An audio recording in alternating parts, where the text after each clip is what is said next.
Chapter 454. Yun Shishir shifted her gaze to Xiao Yichen. He was lying there motionlessly, but his gaze never left her. He was captivated by her every frown and smile. Xiao Yichen blushed when he saw Yun Shishir looking at him. He shyly averted his gaze and felt so awkward that he didn't know where to place his hands. Yun Shishir slowly reached out and placed her hand on his. Her warmth traveled from the back of his hand all the way to his heart. Xiao Yichen's face turned even redder. His heart thumped furiously, and he was so nervous that he didn't dare to look at her. "Are you alone?" Yun Shishir asked. "Why don't I see your daddy?" Xiao Yichen's face darkened slightly at the mention of Mu Yaja. "He doesn't want me anymore." He felt so aggrieved that his eyelashes fluttered down. "How could that be? He dotes on you a lot. But he doesn't want me anymore." "Really?" Xiao Yichen clenched his fists so tightly that his fingertips almost pierced through his palms. "Don't overthink it. What exactly happened?" Yun Shishir comforted him. After being guided patiently, the little fellow finally told him the whole story. He told her about how Mu Yaja had given him a surprise birthday present and how he wanted to accompany him to Fairy Tale Valley to the Song sisters coming over to cause trouble. In the end, he talked about how his father had gotten angry with him because of Song and Shi, and even left him alone in the amusement park. He told him everything in detail, no matter how big or small. Originally, he shouldn't have shed tears, but children were usually pretentious in front of their mothers. As he spoke, his eyes reddened, and tears flowed down his cheeks uncontrollably. This matter had obviously hurt him deeply. Yun Shishir's heart ached when she heard it. She couldn't believe that Mu Yaja was such a cold-blooded father that he would leave his child alone in such a huge amusement park. She also learned from Li Hanlin that before Mu Yaja left, he had specifically instructed Li Hanlin to take good care of Xiao Yichen. Although she couldn't agree with how Mu Yaja had entrusted his child to an outsider, Yun Shishir still believed that Xiao Yichen was still in his heart. Although Xiao Yichen shouldn't take full responsibility for the previous incident, it was inevitable that he would let his emotions affect his decisions and solve the problem in the wrong way. As a parent, she should patiently guide him until he untangled the knot in his heart. Perhaps a father's love wasn't as delicate as a mother's love, so he couldn't solve the problem from the root. At this time, what she should do was to straighten out the knot in the child's heart and let him understand his father. She shouldn't stand on the child's side and instigate conflict. "Hence," she said, "your daddy definitely cares about you. You shouldn't think of him that way. He cares about Song Enya and Song and Shi, not me." Xiao Yichen held back his tears and said with reddened eyes, "Today is my birthday. We should celebrate it properly." Yun Shishir patiently comforted him again, telling him not to think too much. The ambulance soon arrived at the hospital. The two little guys were carried to the operating trolley and hurriedly sent to the emergency room. Yun Shishir anxiously followed behind until she was politely blocked outside the door by a nurse. She then sat on the long bench outside the door in a daze, not knowing what to do. Chapter 455. Inside the doctor's office at the hospital. Song Enya sat anxiously in front of the doctor. The doctor looked at her, then at the man standing behind her with a cold expression. He slowly said, "The child has a soft tissue contusion on his head, and he has a mild concussion. The wound has been disinfected and stitched up. Don't let it come into contact with water for the next few days, and avoid spicy food, stitches." Song Enya was startled and could not help but interrupt him. "Yes, how can he not be stitched up? The wound is a little deep. The child probably fell down the stairs and hit his head on the corner." The doctor adjusted his glasses and spoke in a more respectful tone. If it were any other patient, he would have long lost his patience after being interrupted repeatedly. However, he knew this woman's identity, so he treated her with utmost politeness and caution regardless of whether he offended her. Song Enya was stunned. "Is the wound that deep? Concussion? Is it that serious?" The doctor patiently explained, "It's just a mild concussion. It's not particularly serious, so there's usually no need for special treatment. He'll slowly recover with proper rest. Will there be any impact on the brain? Will there be repercussions or something like that? No. The doctor rolled his eyes inwardly. How can it be that serious? This woman is simply medically illiterate. Song Enya asked many more questions, most of which were whether the stitches on the back of Song Enshi's head would leave a scar. The answer was yes. It was inevitable that there would be a scar, and it would be difficult for hair to grow in that area in the future. Fortunately, the wound was not too big. It was only 3 stitches, and the area was about the size of a thumb. Girls had a lot of hair, so they just needed to cover it up.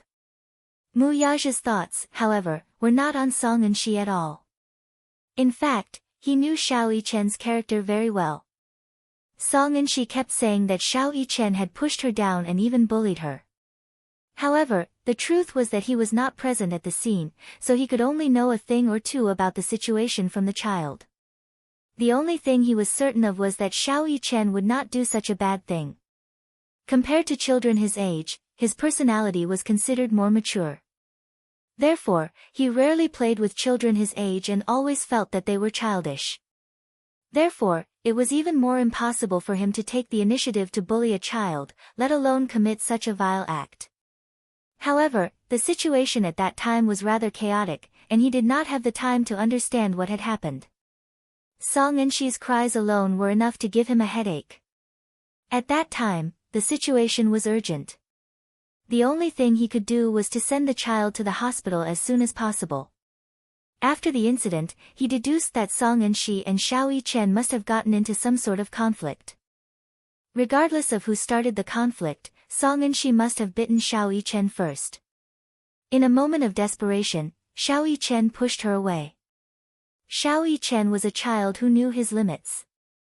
He had once warned him not to bully other children with violence. He had always been strict with himself and had done a good job. Perhaps Song Enshi had been pushed and tripped on the steps, causing her head to bleed. That was probably the case. That was his guess. As a father, of course, he would choose to believe in his child. Moreover, his love for Song Enshi was just for show. Xiao Yichen was his real son. If he didn't love him, who would he love? Chapter 456. He, too, wanted to give Xiao Yichen an unforgettable and blissful birthday. He had also pushed back many cases and even ended his agenda early to rush back and give him a surprise. But who would have thought that this birthday party would end in such a way where both sides would suffer? When they walked out of the doctor's office, Mu Yaja strode in front with Song Enya trailing behind him. She looked at the man's tall and handsome back and wanted to say something several times, but she stopped herself each time. This man's lofty image in her heart had always been irreplaceable. She had liked to stick to him since she was young. Logically speaking, since Jiang Qimeng and Jiang Yishan were nieces, she should address this man as uncle. However, she felt that calling him uncle was too distant, so she always called him Brother Mu, as if this form of address was more intimate. As she grew older, this feeling gradually evolved into a young girl's throbbing heart and adoration. Although the two were related by blood, there were many marriages between cousins in the rich and powerful society, so there were no restrictions. She had dreamed of becoming Mu Yaja's bride since she was young. This had always been her wish. It was just that he already had a fiancé. This became the biggest thorn in her heart. There was no doubt that Mu Yaja was a perfect man. She was proud and arrogant, thinking that only such a man was worthy of her. The Song family was one of the most powerful and influential families in the capital. In terms of status, she and Brother Mu were a true match. That Mu Wanru, who came from nowhere, was not qualified to be Brother Mu's fiancé. Song Enya looked down on her very much. After deliberating for a moment, she caught up with Mu Yaja and walked beside him. She said cautiously, "Brother Mu, there are some things that I don't know if I should say." Mu Yaja, who was in a state of turmoil, only frowned when he heard her words. He walked into the smoking room, took out a cigarette from the cigarette box, lit it, and took a deep puff. Song Enya followed him in. Seeing his cold face and furrowed brows, she immediately thought of something and said, Brother Mu, are you worried about Xiao Chen? Mu Yazhe looked up at her but did not say a word. Song Enya continued, although Xiao Chen shouldn't have bullied Enshi like that, Brother Mu, you were too cruel to leave him alone at the amusement park. Xiao Chen may have trained in the special forces since he was young, but do you really feel at ease leaving him alone? Ease? Of course, he was worried. He regretted it the moment he left him behind. However, as a father, the dignity he should have was not to be looked down upon. Little Chen had never disobeyed him, especially in front of outsiders. He had always been strict with him. In such a situation, even if he felt wronged, he should have suppressed it no matter what. He should not have added fuel to the fire. A 6-year-old child should give way to a 5-year-old girl. This was the philosophy of the upper-class gentleman and the family's unspoken rule. It was not to be violated. He just wanted to teach him a lesson. Besides, how could an insensible child be angry with her? How could that be? However, Mu Yazhe did not say anything. Disciplining the child was his family's business, and he did not like outsiders interfering. Chapter 457. Mu Yazhe's eyes flashed with impatience at his niece's words. Song Enya did not bother to look at his expression as she continued, still, it's good to teach the child a lesson. Children shouldn't be spoiled, especially boys. If they don't follow the rules from a young age, they won't be like those hedonistic sons of rich families when they grow up. They won't be disciplined and will ruin the family's discipline. Because of this, I don't think you've done anything wrong. Her words didn't go through the filter of her brain. Mu Yazhe narrowed his eyes slightly, and displeasure quickly appeared on his face. And she has never suffered like this before. She even had to get 3 stitches in her back. Oh, my God. She's always been vain. If she finds out about this, she'll definitely kick up a fuss, Enya. Mu Yazhe flicked the ash off his cigarette and took one last puff before extinguishing it in the ashtray. He then slowly said, Mu Chen is my son. Huh? She did not understand his expression, let alone the meaning behind his words. No matter how bad it is, it's not up to outsiders to judge. His voice was not loud, but it was powerful and filled with coldness. She was stunned. Only then did she realize that what she had said earlier was indeed inappropriate. She was extremely vexed. Brother Mu Yazhe looked at her coldly, his tone icy. I dote on you because you're my cousin. You've been willful since you were young. Perhaps, everyone dotes on you. But I think you know that there are some bottom lines about me that can't be crossed. Song Enshi's heart skipped a beat. She repeatedly adjusted her expression before she awkwardly tugged at the corner of her lips. Brother Mu, I'm sorry. I understand what you mean. I went overboard. Besides, you should go back and ask your sister what she did to anger Chen. Mu Yazhe walked up to her. Today is his birthday, and I should have accompanied him. I shouldn't have come with you guys in the first place. I'm very unhappy that this happened, too. He was angry. Startled, Song Enya quickly explained, no matter how willful and she is, she can't possibly, this matter ends here. Don't talk about it anymore. Mu Yazhe interrupted her impatiently and walked around her. Song Enya could sense that something was amiss.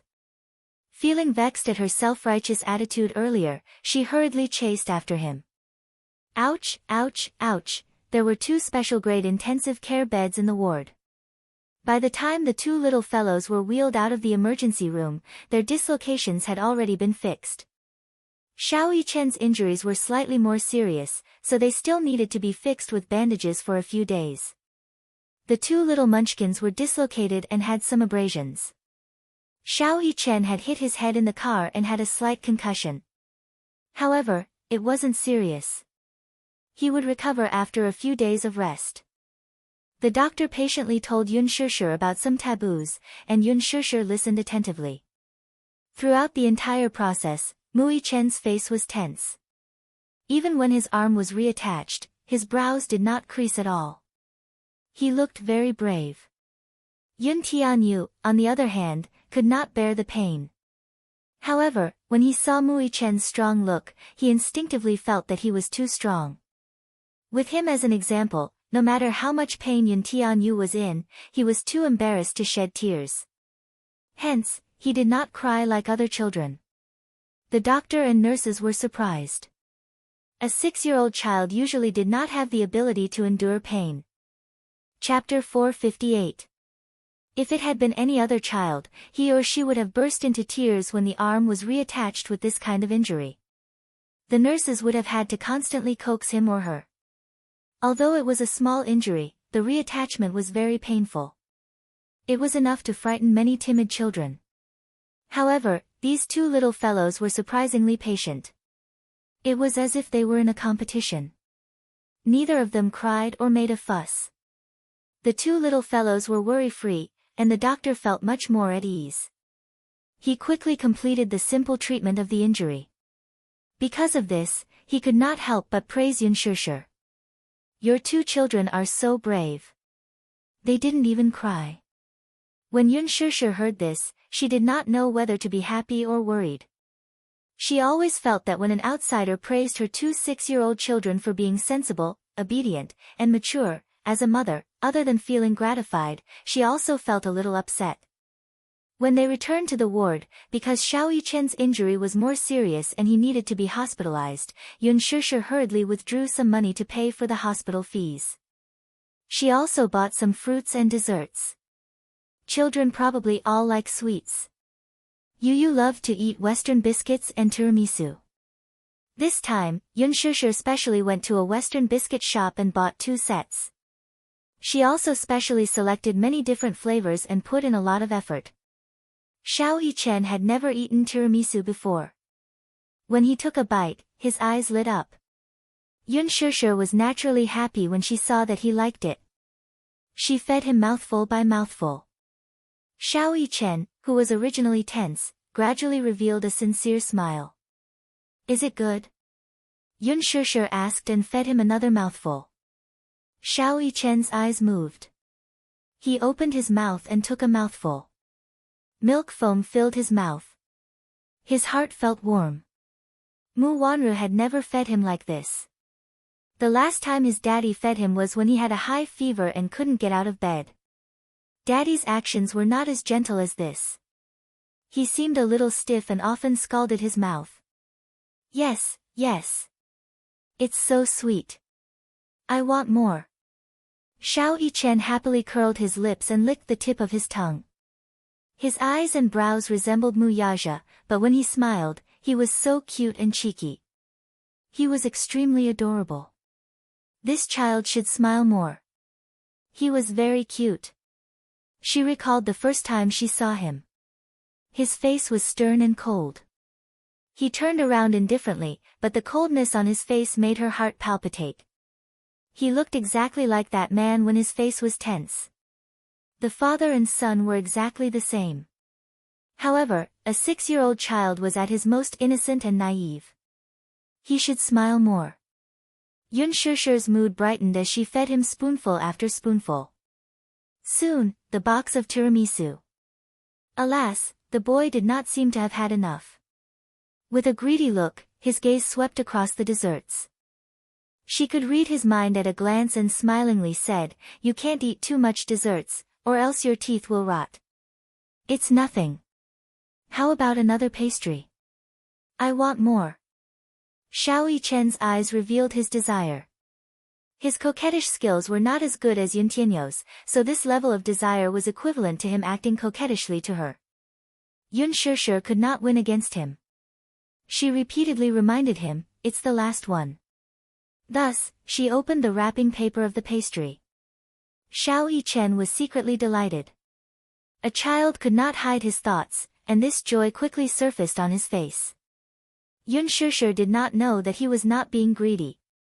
He was clearly enjoying the process of her feeding him gently. No matter how much he disliked the pastry, he still found it delicious. Chapter 459. The pastry was small, but Yun Shishir was afraid that the child would choke on it, so she deliberately broke it into 2 pieces. She then poured some milk into the pastry, dipped it in it, and fed it to him. Awoo!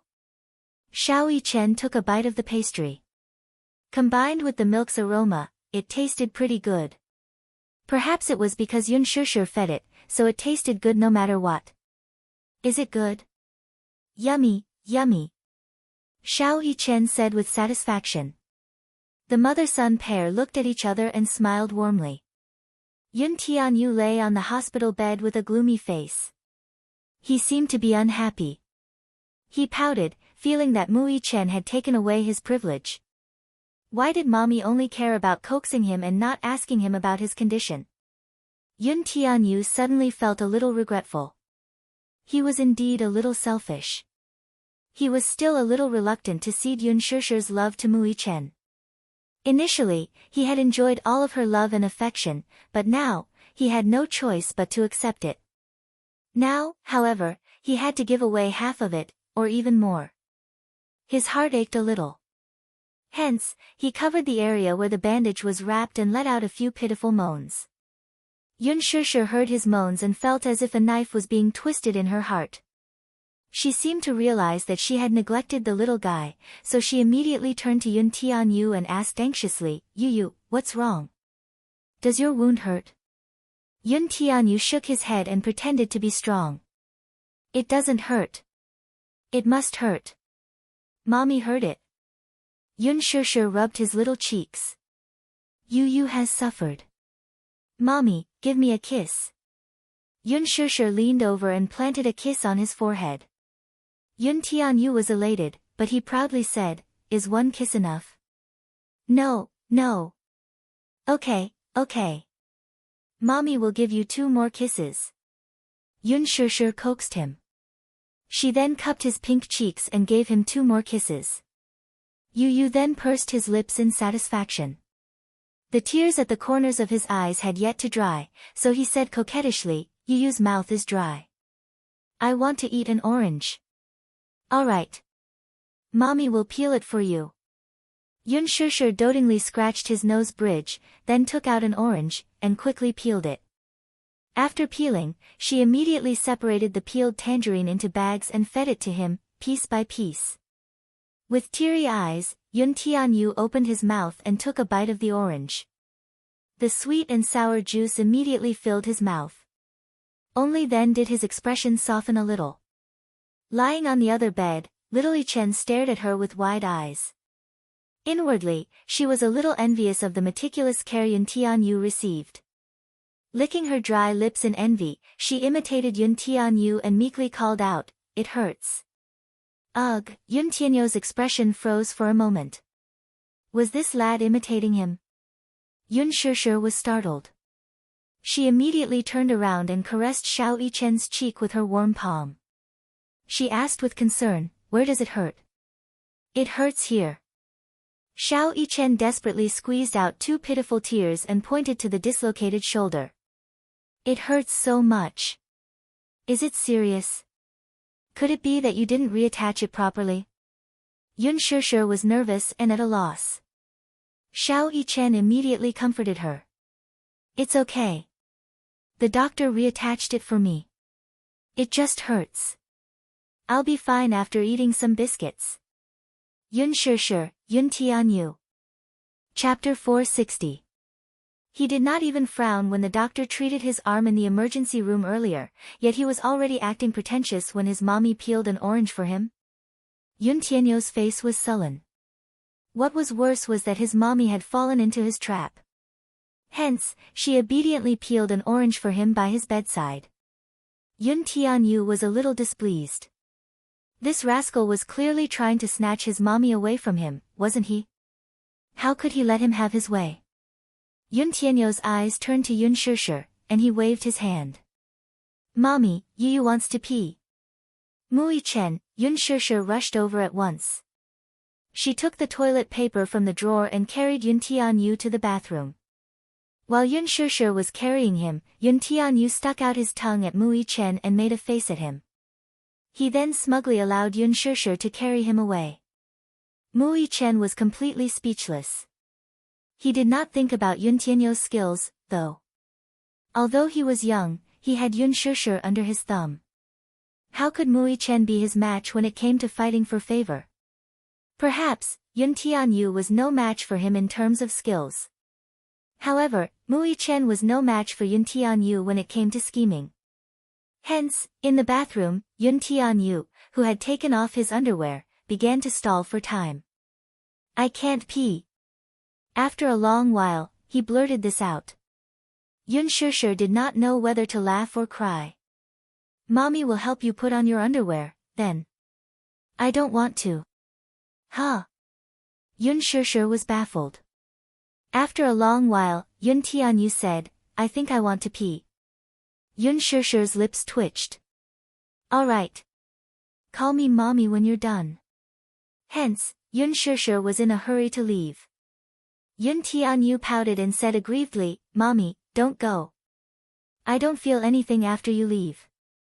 Yun Shishir fell silent. "What does it feel like to poop?" He explained matter-of-factly, "It's a feeling of security." Yun Shishir, what was the meaning of this?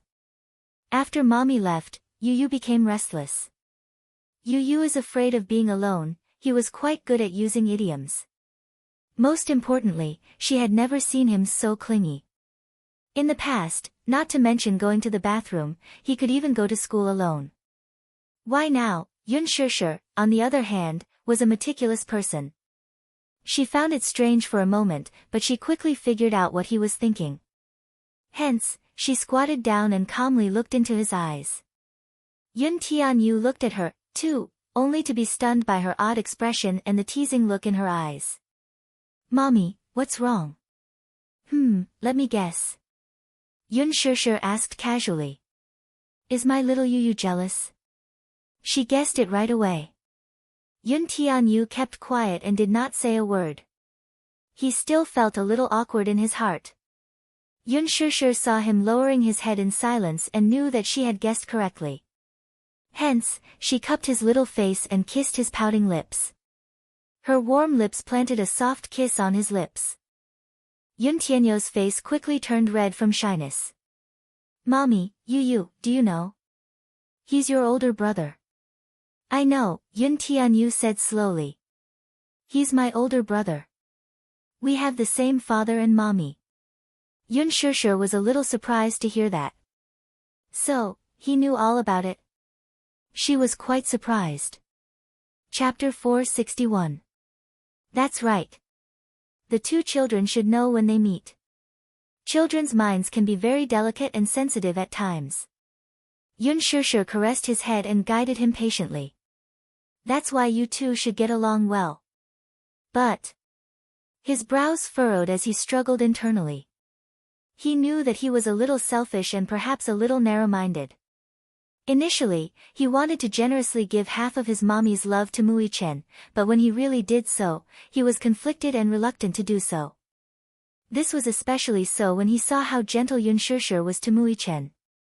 His heart felt a little sour and stuffy. There was a lump of pent-up anger in his heart that could not be vented or dissipated. He felt very upset. He could not really share his mommy's love with Mui Chen. Yun Shishir's heart clenched when she saw his aggrieved and upset expression. She then asked, "But what?" "But, Mommy, Yu Yu loves you, and Mommy loves Yu Yu, too. That Mui Chen, doesn't he have his daddy? It's enough that he has his daddy's love. Why does he have to fight with Yu Yu for Mommy? He's not fighting with you for Mommy." Yu Yu's face suddenly showed an unprecedented panic and uneasiness. He grabbed Yun Shishir's hand and held it tightly in his palm. "But he's clearly fighting with Yu Yu. Mommy belongs to Yu Yu. Yu Yu, you must remember that Mommy isn't yours," Yun Shishir patiently corrected him. Yu Yu's eyes widened slightly. The focus in his eyes instantly became unfocused, and soon, dense ripples appeared in his eyes. Yun Shishir's words were undoubtedly like a sharp sword that pierced his heart painfully. Wasn't Mommy his? The moment he recalled what his mother had said to him, he felt as if the sky had collapsed. His eyes were empty and his face was blank. A crystal-clear teardrop rolled down his cheek. Yun Shishir frowned. Her heart ached because of the sadness in his eyes. However, there were some things that she had to tell him even though he was still young. Mommy isn't a thing. She shouldn't be Yu's private property. But you have to understand that mommy loves you. However, Yu was still feeling very sad. The sound that came out of her throat was choked and broken. Her thick and long eyelashes were wet with tears, making her look even more pitiful. But Yu loves mommy. I hope that mommy's love is only for Yu and not for anyone else. Yu, mommy loves you and dotes on you the most. You should be able to feel it, right? Yun Shishir was a little anxious as she pressed his hand against her chest. Through the fabric of her clothes, he could feel her warm heartbeat. Mui Chen, he's your older brother. Both of you are mommy's flesh and blood. Both of you were born in the same year, month, and day. Yu, do you know that? When you were born, your older brother was healthy, but you were always sick. That's right. How unfair is that? Hearing this, Yun Tianyu felt a little aggrieved, but he did not show it on his face. Instead, he said enviously, that's right. How unfair is that? Since he was young, he had always envied healthy children. Every minute and every second of the pain and torture of being sick was torture. When he was younger, he spent most of his time in the hospital. When he opened his eyes, it was a snow-white world. When he slept, it was endless darkness. Chapter 462. When he opened his eyes, he was greeted by a snow-white world. Even in his dreams, he was surrounded by endless darkness. The smell of disinfectant was something he hated the most.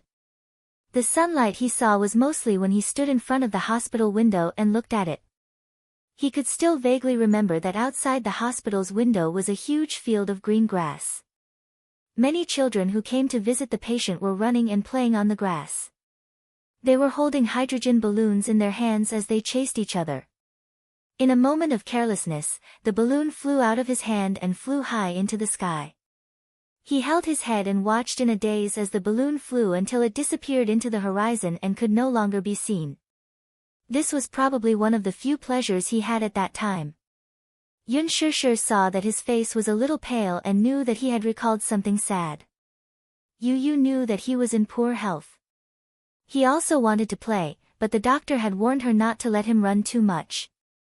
Otherwise, it would lead to a lack of blood supply to the heart, breathing difficulties, and in severe cases, shock.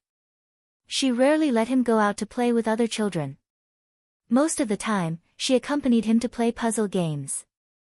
Under Yun Shishir's meticulous care, his health gradually improved. Yun Shishir smiled faintly. You can't think of it that way, though. Mommy has been separated from him for 6 years, so the love that should be given to you too was given to you. Ah. Yun Tianyu was startled. Was that so? Was he the one who had Mui Chen's love? Yun Shishir continued, today, you told mommy that brother saved you. Yu nodded in a daze. Indeed, it was Mui Chen who saved him. If not for him, the consequences would be unimaginable. Moreover, he knew very well that the assassin was obviously targeting him. On the way to the hospital, he repeatedly pondered over this matter and found it very fishy. Even though he told Yun Shishir that he was tired and wanted to sleep for a while. His mind was filled with thoughts of this matter the moment he closed his eyes.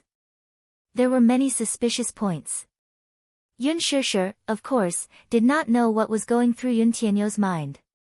She added, Mommy finds it unbelievable, too. Big brother is so awesome. He saved my Yu. Mommy is very grateful to him. Aren't you grateful? Regaining his senses, Yun Tianyu immediately replied, of course, I'm grateful.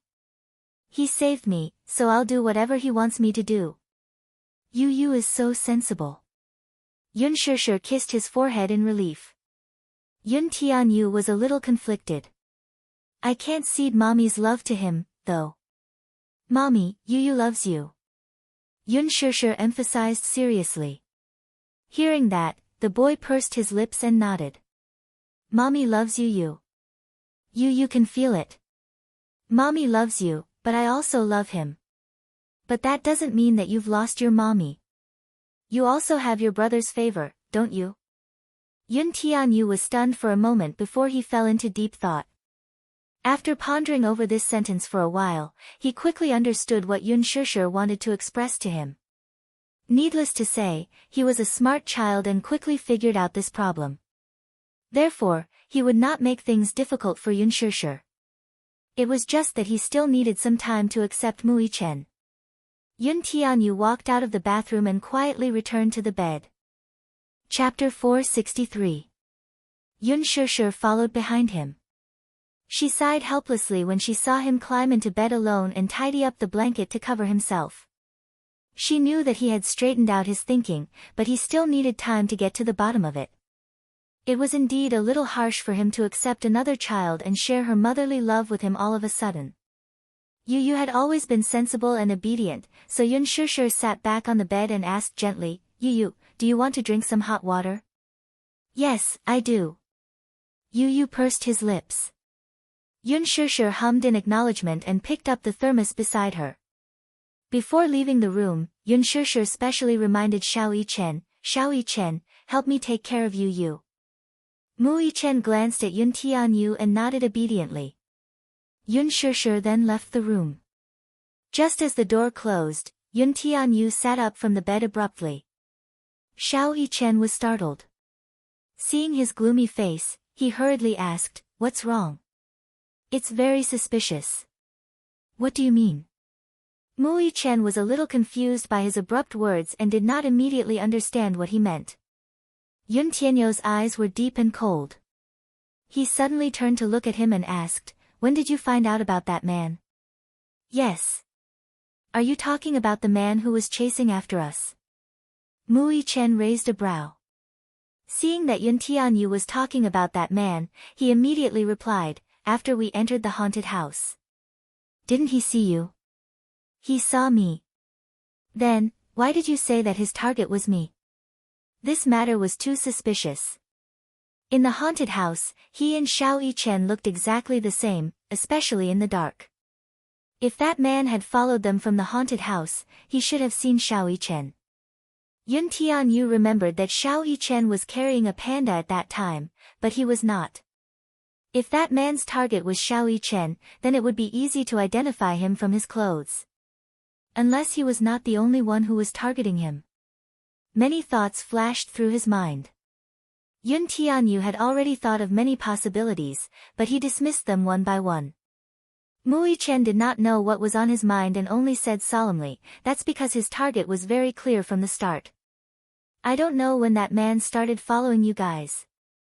At least, before we entered the haunted house, he was already following us. At the time, the panda I was carrying was so conspicuous. After entering the haunted house, I noticed that someone was following behind me, so I dropped the panda on the ground. He didn't even look at it and just walked past, which means that his target wasn't me. Then, he... Halfway through his words, Yun Tianyu's pupils violently constricted, and his voice instantly turned cold. I understand now. What do you understand? Mui Chen's curiosity was piqued by his words. Perhaps, that man's target wasn't just me. Yun Tianyu suddenly felt a chill run down his spine. Perhaps, that man's target was him and his mommy from the start. Fortunately, his mommy was separated from them in the haunted house. As his biggest target, that man naturally wanted to get rid of him first. Thinking deeper, he could not help but feel a little terrified. His phone rang all of a sudden. He picked it up and saw that it was a call from Li Hanlin. He picked it up. Hello. Director Yun, are you at the hospital? Chapter 464. His voice sounded wary. Yun Tianyu immediately got off the bed and walked to the window. Lowering his voice, he answered, Yes, I'm here. How's your injury? Is it serious? Li Hanlin's tone was anxious as he asked with concern. Forgive me for not being able to visit you at the hospital right away. It's all right, it's nothing serious. Yun Tianyu paused for a moment before changing the topic. How's that matter of yours? Yes. I've caught the culprit, but according to the surveillance footage, there are two of them. There's still one left. His voice got softer as he spoke, afraid that Yun Tianyu would reprimand him for his incompetence. Yun Tianyu's tone suddenly turned gloomy. How did you do your job? Li Hanlin held the phone in his hand with tears streaming down his face. He knew it. He had done his best, though. Where is he? Yun Tianyu calmed himself down and asked. Since he had caught the culprit, he must not hand him over to the police. He must force the culprit to reveal the ins and outs of the matter. Li Hanlin immediately replied respectfully, the culprit has been detained in a warehouse in the suburbs and is under heavy guard. However, he's been very tight-lipped and won't say anything. Oh. Yun Tianyu frowned and his lips curled into a sinister smile. Won't say anything? Yes. We've taken precautions to ensure his safety. Yun Tianyu praised, yes. You've done well. You'll get a raise this month. What a rare and precious gift. Li Hanlin was immediately moved to tears. Thank you, Director Yun. You've finally given me a raise. The family can barely afford to eat. Yun Tianyu frowned in disdain. He looked out of the window and was lost in thought for a moment. Suddenly, he made a decision in his heart. He won't say anything, huh? Yes. We've tried everything. This guy is very tight-lipped and won't divulge anything. We found a poison sac in his mouth. Poison sac. Yun Tianyu frowned. What's that? Director Yun, this person is a professional assassin. The poison sac is in his mouth. Once he bit it open, he committed suicide by drinking the poison. Li Hanlin explained. Yun Tianyu felt a chill run down his spine. This method was too ruthless. After a while, he said, come pick me up tonight. I'll interrogate him personally. President Yun, I don't think that's a good idea. Li Hanlin asked in surprise. Just do what I say. Don't doubt me. With that, he hung up. When he turned around, Mui Chen was still leaning against the bed. He was quite a distance away, so he could not clearly hear the conversation between Yun Tianyu and Li Hanlin over the phone. However, he was keenly aware of the change in Yun Tianyu's aura the moment he picked up the call. Cold, austere, and aggressive. The moment he got off the bed and walked toward the window, Mui Chen caught sight of Yun Tianyu's incomparably cold and dark eyes. He was a completely different person from the naive and romantic look he had in front of Yun Shishir. He had witnessed Yun Tianyu's calmness before. When the Ferris wheel malfunctioned, if it were any other child, they would have been scared to tears. However, he didn't. Instead, he calmly made a phone call and then sat down patiently. Even after falling out of the carriage, although there was a moment of panic on his face, he quickly calmed down. He had never seen such a frightening look in a child's eyes before, though. Yun Tianyu looked at Mui Chen. His heart was in a dilemma. Should he tell him about this matter? After hesitating for a moment, he decided to hide it from him. He would handle this matter well without anyone's interference. Thus, he lay back on the bed. Chapter 465. When Muyaja and Song Enya returned to the ward one after another, the rest of the Song family rushed over one after another. Song Enshi was now the apple of the Song family's eye, a little princess who was doted on. Upon hearing that something had happened to her, Song Yunshi and Jiang Qimeng hurried over. In the ward, Song Enshi was still crying non-stop. When she saw that her brother and mother had arrived, her coquettish skills became even more powerful.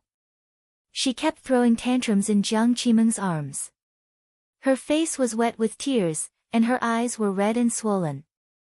Jiang Qimeng's heart ached terribly. When she saw that a piece of hair at the back of Song Enshi's head had been shaved off and that the wound had been stitched up and was still bleeding, her heart ached so much that her eyes moistened. Song Yunshi stood at the side and kept coaxing her. He loved this younger sister of his from the bottom of his heart. Ever since she was born, he had given her the greatest love. However, he was usually busy with work and could not take care of this younger sister of his. Hence, the little girl did not appreciate his coaxing. Jiang Qimeng kept coaxing her, but Song Yunshi did not give in to her. There was nothing Jiang Qimeng and Song Yunshi could do.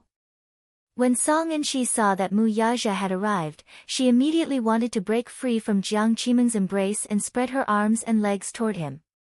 "Uncle Mu, hug me. Uncle Mu, hug me." When she saw Mu Yaja, Jiang Qimeng did feel some resentment toward him. However, the Muse and the Songs were on good terms and had been friends for hundreds of years. Hence, even though she had a lot of complaints, she still maintained a very polite expression on the surface. After all, she could not make things too awkward. Otherwise, both families would not be able to show their faces. They had to give each other face. Hence, Jiang Qimeng said politely, "Yaja, you're here." Aunt Jiang." Mu Yaja called out. Song Yunshi also called out unnaturally, "Uncle." "Mu." "Yes," Mu Yaja responded, as if he didn't see the awkward expression on Song Yunshi's face. Song Yunshi was only 4 years older than him, but Mu Yaja was older than him. For the proud and arrogant Song Yunshi, calling him Uncle Mu was a bit awkward. While Jiang Qimeng wasn't paying attention, Song Yunshi jumped off her body and snuggled into Mu Yaja's arms. Mu Yaja had no choice but to carry her in his arms. His feelings towards Song Yunshi were rather complicated right now. She was more concerned about Xiaoyi Chen. She had been waiting for his call, but he hadn't called yet. Was the little fellow still angry with him? Song Yunshi squirmed restlessly in his arms. It was obvious that she had been wronged and wanted his comfort. But right now, he didn't have the mood to deal with this little fellow's coquetry. Song Yunshi stared at his side profile dejectedly, her face full of grievance. Jiang Qimeng looked a little embarrassed and smiled. Look at this child. She's injured, yet she's still so restless. Still, I don't know why Yunshi especially likes to stick to you." Mu Yaja patted her head but didn't say anything. Song Enya chimed in from the side. "Yes, Yunshi likes Uncle Mu the most, right?" Song Yunshi immediately said cheerfully, "Yes, yes. Yunshi likes Uncle Mu the most. Yunshi likes Uncle Mu the most." With that, she leaned her head sweetly into Mu Yaja's arms. Mu Yaja coldly curled his lips. From start to finish, he looked a little absent-minded. Chapter 466. The corners of Mu Yaja's lips curled up coldly. From the beginning to the end, he looked a little absent-minded. For a moment, the atmosphere was inevitably a little awkward. Song Enya also felt extremely awkward. Thinking of the things she should not have said to Mu Yaja earlier, she did not know how to smooth things over for a moment. Jiang Qimeng laughed awkwardly, but she was extremely unhappy inside. Today was supposed to be Children's Day, so she had asked Song Enya to bring Song Yunshi to the amusement park for a day of fun. It could also be considered a happy Children's Day for the children, but the latter ended up injured and lying in the hospital. She had roughly heard the whole story from Song Enya. She did not explain it clearly over the phone, but Song Enya pushed all the blame to Xiaoyi Chen. But in reality, Song Enya was also responsible for this. She was the one who brought Song Yunshi out, so she was considered the child's guardian and parent. How could she not be responsible for the child's injury? At that time, Mu Yaja said that he was going to the dessert station, so she should have stayed behind to take care of the 2 children. However, out of selfishness, she wanted to have some privacy with Mu Yaja, so she went with him, leaving the 2 5-year-old children behind. Since something had happened, she simply pushed the blame to Mu Yichen. Perhaps she was used to being spoiled since young, or perhaps this was a common problem of Missy. She always felt that she was not in the wrong and had no sense of responsibility. However, she did not think that if she had stayed behind to take care of the children, would such an incident have happened? When she told Jiang Qimeng about this matter, she only said that Mu Yichen had pushed her and did not mention that Song Yunshi had bitten Mu Yichen at all. He recounted the entire incident out of context. Of course, Jiang Qimeng believed that it was his son who had been mischievous and pushed Song Yunshi from start to finish. Therefore, When Mu Yaja sat there with a cold expression and an absent-minded look, Jiang Qimeng was more or less displeased. Her child was injured. There was a deep cut on the back of her head that required 3 stitches and a piece of her hair was shaved off. She did not know if the cut would grow back in the future. The child had never experienced such hardships since he was young. Logically speaking, as Mu Yichen's mother, Mu Yaja should also be responsible. Anyone with a bit of responsibility wouldn't have such a cold expression. However, even though she was displeased, she did not dare to voice her displeasure. Although the Song family is a prestigious family in the capital, and with old master Song status, they are still far from the Mu family's influence. Therefore, the Song family had to give the Mu family face no matter what. Even so, Jiang Qimeng still felt a little uncomfortable. Hence, she glared at Song Yunshi and said, "Uncle Mu is tired. Get off me. Why do you always like to stick to me?" Song Yunshi snorted. "I don't want that. I like Uncle Mu. Haven't you suffered enough?" Jiang Qimeng was a little anxious and scolded, "You're really disobedient." Sob sob. Mommy yelled at me. Song Yunshi's little face scrunched up as tears streamed down her cheeks. Mom, Yunshi likes Brother Mu. Just let her go. Song Enya said from the side. Mu Yaja suddenly put Song Yunshi down and stood up. He was still worried about Mu Yichen. It was getting late, and Fairy Tale Valley would be closed soon. Chapter 467. Even if it was a punishment, it should end here. Even if Mu Yichen did not call to sincerely apologize, he had already lost his patience. Seeing that he was about to leave, Song Enya immediately went up to him and asked, "Brother Mu, where are you going?" "I'm going to pick up the children." Mu Yaja curtly replied. Jiang Qimeng picked up Song Yunshi and suddenly said, "Yaja, there's something that I must remind you of. Boys can't be spoiled. This sense of responsibility must be nurtured from a young age. Take my Yunshi for example. He was also mischievous when he was young and caused trouble everywhere. However, I've told him since he was young that a man must be responsible. If he made a mistake, he should bear the consequences himself. Naturally, the Songs won't pursue this matter. However, I still hope that Mu Yichen can come and apologize to my Yunshi." Mu Yaja's back view paused. In an instant, he exuded a sharp aura. He slowly turned around, but the expression on his face was even colder. "How to discipline my son is my family's matter. It's not up to the Songs to interfere." Jiang Qimeng's expression turned ugly. Song Yunshi could not bear to listen to this and said unhappily, "Uncle Mu, what do you mean by this? The Songs have already given us enough face after this incident. Now, they just want Mu Yichen to apologize, sure." Mu Yaja coldly interrupted her. Song Yunshi was stunned. Jiang Qimeng's face immediately revealed a gratified smile. Then, "Can Yunshi also ask Xiao Yichen to apologize to him for biting Xiao Yichen?" Jiang Qimeng's smile instantly froze at the corner of her mouth. "What do you mean?" "What do I mean? You should ask your daughter," Mu Yaja said and left the ward. Everyone was left looking at each other. Song Enya walked up to Song Yunshi and asked coldly, "What exactly happened today?" Song Yunshi raised her head and looked at her with teary eyes. She was probably most afraid of Song Enya at home. She knew that she had made a mistake, and more importantly, she had made Uncle Mu unhappy. While feeling wronged, he also felt a little regretful. Furious, the Missy hollered, "Say something. What the hell is going on? Why did Mu Yichen push you?"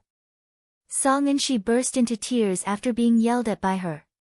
Song Yunshi's heart ached. She immediately stepped forward and said, "The child is still young. Don't be so fierce to her. Brother, you're always spoiling her. Look at her, how willful has she become." She glared at him and lowered her head to threaten him. "Uncle Mu won't like you if you don't behave yourself.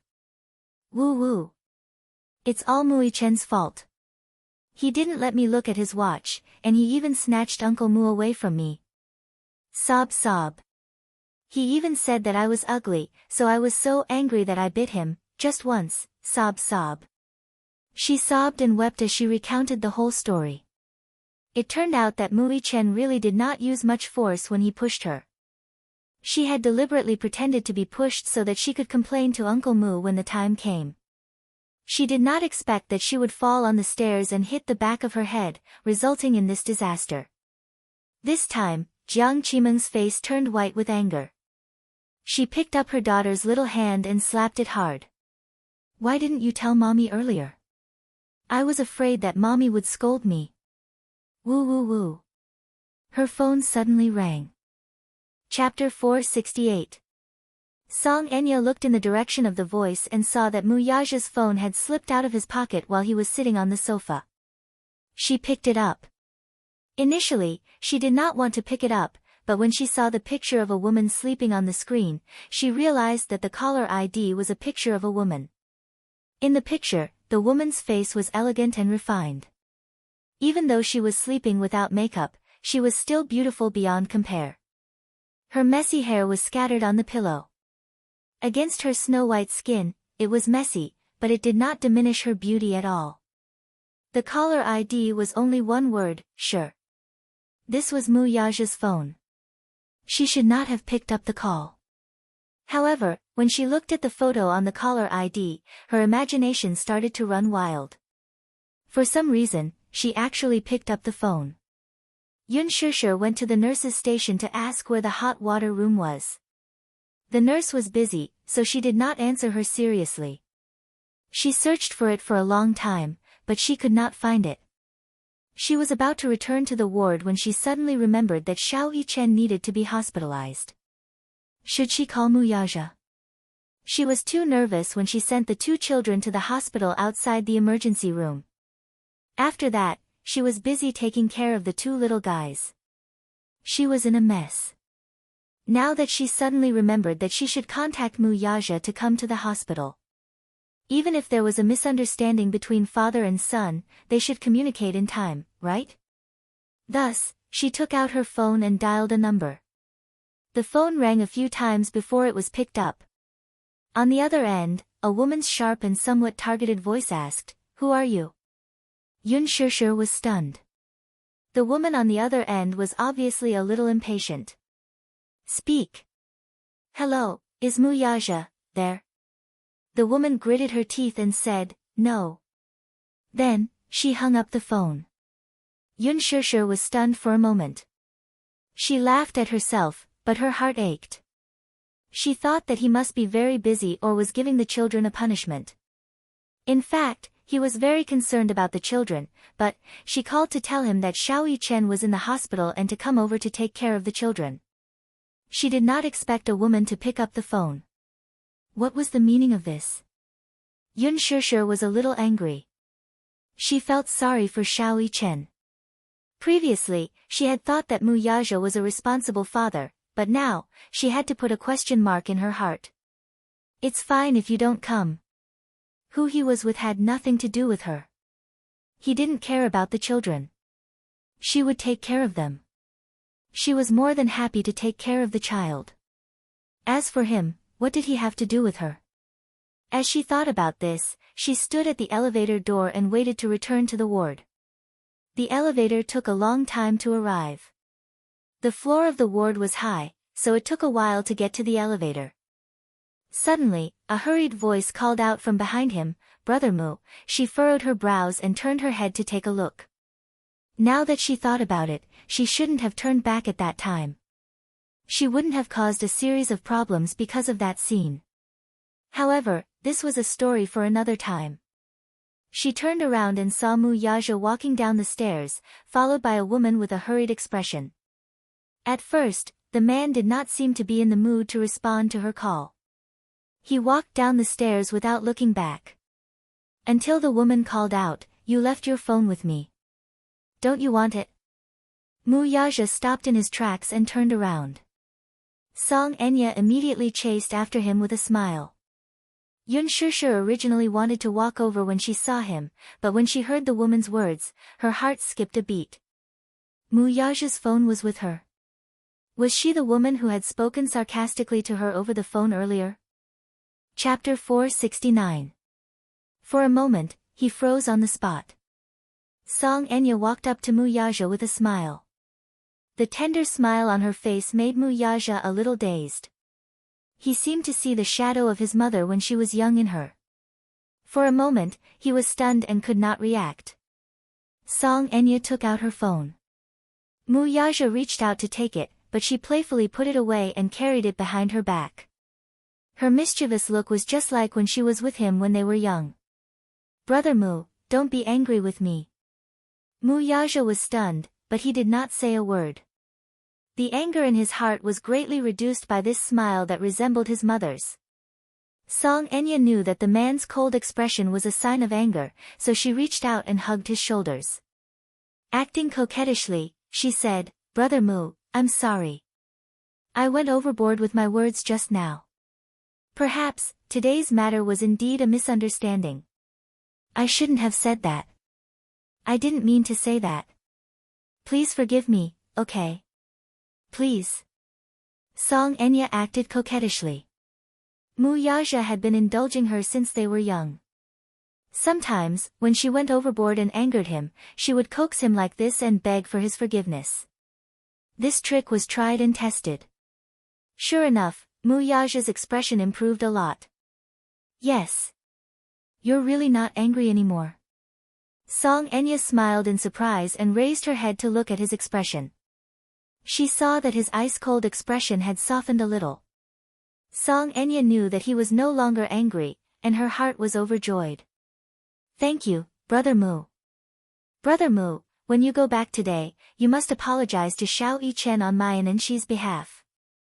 I didn't fulfill my responsibility as an elder sister today, so I feel guilty toward Xiao Yichen. Tell him that I'll definitely apologize to him with Enshi next time. Go up." Muyaja did not say much. He just reached out and patted her head lovingly, urging her to go upstairs to the ward.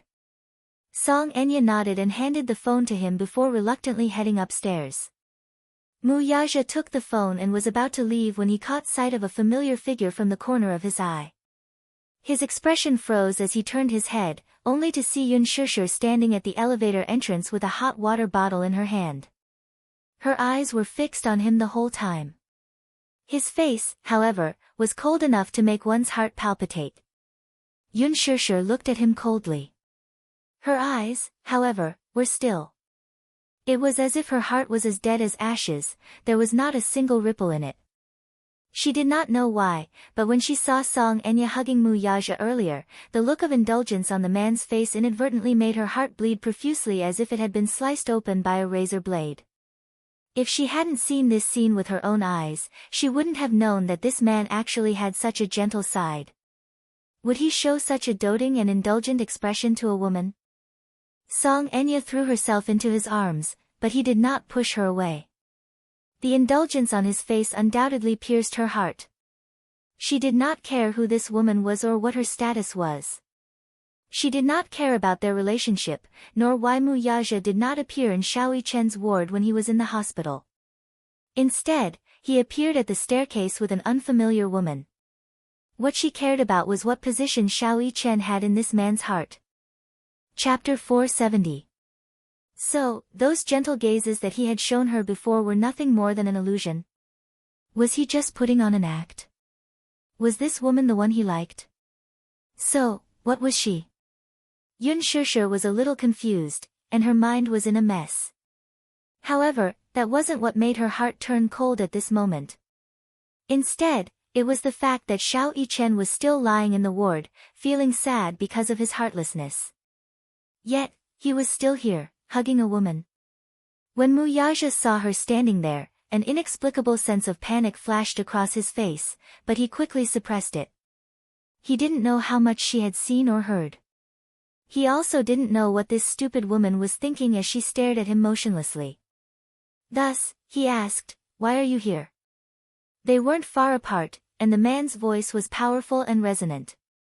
However, she acted as if she hadn't heard him and turned around. When the elevator doors opened, she stepped into the elevator and pressed the button for her floor, intending to return to the ward. Mu Yaja saw that she ignored him and didn't respond to his question. She only minded her own business and walked into the elevator. In a fit of anger, he strode over to the elevator. Just as the elevator doors were about to close, he reached out and forcefully blocked the doors from closing. His hand was viciously caught between the doors. Yun Shishir was shocked, but she saw the elevator doors open again. The man strode in and stood in front of her with a condescending look on his face. "What do you mean?" She was baffled by his question. What do you mean?"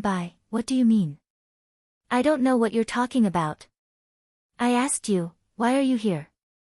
You ignored me and turned around to enter the elevator. What do you mean by that?" Mu Yaja was enraged by her indifference. When the elevator doors closed, he took a step forward and forced her into a corner. Yun Shishir wasn't shocked or angry. Her face was calm as if her heart had died. Instead of answering, she asked, "Am I not supposed to be here? Or am I interrupting you flirting with another woman? If that's the case, then I'm really sorry." Her sarcastic tone caused the man's face to instantly turn cold. "Flirting? What are you thinking about all day long?" "Flirting?" Song Enya was his cousin. It was just a hug between siblings, so how could she call it flirting? If they weren't in public, he really wanted to teach this woman a lesson. Yun Shishir said indifferently, "I don't want to know anything. Who she is, what's your relationship, and what you're doing, I'm not interested." Her cold words were so harsh to the ears. What did he mean by she wasn't interested in knowing? What did she know? What did he know? Mu Yaja didn't know why she suddenly went crazy. He suddenly thought of something and the corners of his mouth curled up in a mischievous arc. He asked, "Jealous?" "No. Why would I be jealous?" She calmly denied. Mu Yaja's smile froze and his face darkened. Her nonchalant attitude made him really unhappy. "Then what are you angry about? Or, in your eyes, am I not worthy of your trust?" Looking at him, she was reminded of Xiao Yichen's sad face and the frightening scene that happened at the amusement park today. She thought of how the Ferris wheel had malfunctioned and how the two children had almost met with an accident. Then, she recalled the scene of Song Enya and Mu Yaja hugging. Now that she looked at his face again, she suddenly felt that the scene just now was too glaring. She felt a little sour in her heart. Today is Xiao Yichen's birthday. Even if there's a misunderstanding between father and son, should he just leave the child alone at the amusement park? If this is a punishment, don't you think it's too much? Chapter 471. How could he not know that something had happened to Xiao Yichen? He was Mu Yichen's father. At that thought, Yun Shishir felt a chill run down her spine. "I originally thought that you were a responsible father," she suddenly said. Mu Yaja was stunned. Her strange words had caught him off guard. She continued coldly, "I don't know what position Xiao Yichen has in your heart, but I'm very disappointed in you." Her words had infuriated him. What did she mean by accusing him without distinguishing between right and wrong? Was it because he had spoiled her too much that she had become arrogant because of that? "Woman, have I indulged you too much?" Although Mu Yaja tried his best to control himself, he still couldn't stop himself from grabbing her shoulders tightly. His fingers tightened around her shoulders. Her words had undoubtedly offended him, so he sneered, "You have no right to judge what kind of father I am." "No right?" Yun Shishir stared at him in a daze for a long time. Her eyelashes trembled slightly, and she suddenly mocked him. This mocking remark was his excessive concern for her. Yes, she had no right. He was right. What right did she have to criticize him? 6 years ago, she was the one who gave up Xiao Yichen's custody, wasn't she? She wasn't a good mother to begin with. She was the one who gave up her child's custody. Therefore, what right did she have to criticize Mu Yaja for being irresponsible? She had no right to criticize him. She really had no right to do so. Even so, when she thought of Xiao Yichen's heart-wrenching disappointed expression, her heart ached. "I have no right? Then do you have the right?" Yun Shishir gritted her teeth and said, I know that I don't have custody of Xiao Yichen. In name, I'm not Xiao Yichen's mother. I was the one who gave up my child's custody. But Mu Yaja, Xiao Yichen is also my flesh and blood. I won't cause you any trouble regarding his custody. I'm just disappointed that when Xiao Yichen got into trouble, where were you? Xiao Yichen got into trouble. What happened? Mu Yaja's heart skipped a beat. He was confused. What happened to him? Don't you think it's too late for you to ask now? She said bitterly, if you don't know how to take care of him, I can take care of him. The child was still young and insensible. Of all the things he should do, shouldn't the father and son communicate properly? Even if there's a huge misunderstanding, there's nothing that's not clear. Is there a need to leave him there alone? The more she thought about it, the more furious she became. I don't know whether your heart is warm or not, she said, questioning him. Today is the child's birthday, but what did you do? Mu Yaja only felt frustrated. This stupid woman was condemning him righteously. He didn't care, but he cared about what happened to Xiao Yichen, but she didn't say anything. Wasn't the child in the amusement park? What could have happened? He had arranged for him to receive training in the special forces since he was young. Whether it was survival in the wild or various subjects, Xiao Yichen's results were amazing. That was why he was relieved to leave him alone in the amusement park. Didn't he want to play? Then what would happen if he let the child have fun in the amusement park? Chapter 472. Yun Shishir sneered. You said that I don't have the right to ask, then let me ask you, what am I in your heart? What right do I have? Even if I don't even have the right to ask, what am I in your eyes? You can summon me at your beck and call. You can tease me when you're in a good mood, and humiliate me when you're in a bad mood, right? Mu Yaja said coldly, shut up. His gaze was as sharp as a knife as it pierced her body. He felt that she was being too presumptuous with her words. Was there a need for her to make such guesses about what he thought of her? Yun Shishir's heart turned even colder after being yelled at by him. I originally thought that you'd be cold to everyone, but, halfway through her words, she recalled the doting and indulgent side of this man towards Song Enya, and a part of her heart suddenly collapsed. She suddenly felt a little ashamed. Towards this man, she actually had a damnable heart. Now that her heart had given up, it was all over. I'm sorry, I was thinking too much. The elevator doors opened when it reached her floor. She turned around and left without looking back. Back in the ward, she began to pack her things. Yu could not help feeling puzzled when he saw her pale face. Mommy, what's wrong? Why were you gone for so long? Yun Shishir did not want him to see the loss of composure on her face as she packed her things with her back facing him. She was very upset and felt a stabbing pain in her heart. Yu and Xiao Yichen looked at each other, completely clueless about what had happened. Yu did not have a lot of things, only a small backpack and some personal belongings. Yun Shishir walked to Yu's bed and said, Yu, let me take you home. Yu nodded. Xiao Yichen sat up nervously when he heard this. He looked at Yun Shishir, who had a strange expression on her face, and asked uneasily, Are you leaving? He could not bear to leave her. He should have called his daddy when he was admitted to the hospital. However, for some reason, he did not want to call him. There was anger in it, but more than that, he wanted to spend more time with her. Seeing that she was about to leave, he suddenly felt a little flustered. What? What about me? Mu Yaja had already entered the ward. Just as he stepped into the ward, he saw the little lads with different injuries on the two beds. His face sank, and he frowned. When he saw Mu Yaja's call, he opened his mouth and wanted to call him, daddies, but when the word, he wanted to call. He did not want to talk. There were some things to this day. It was supposed to be a happy birthday, but now it was like this. He was angry, so he didn't want to talk to him. What's going on?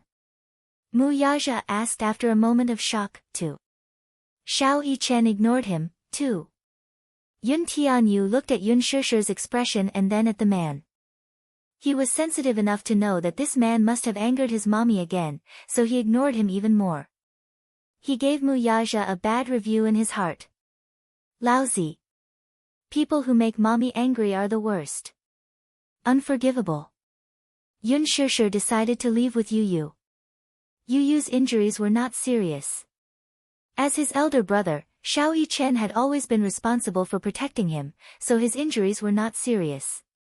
Chapter 473. Although this child had never called her mommy, that sense of closeness was irreplaceable by the word mommy.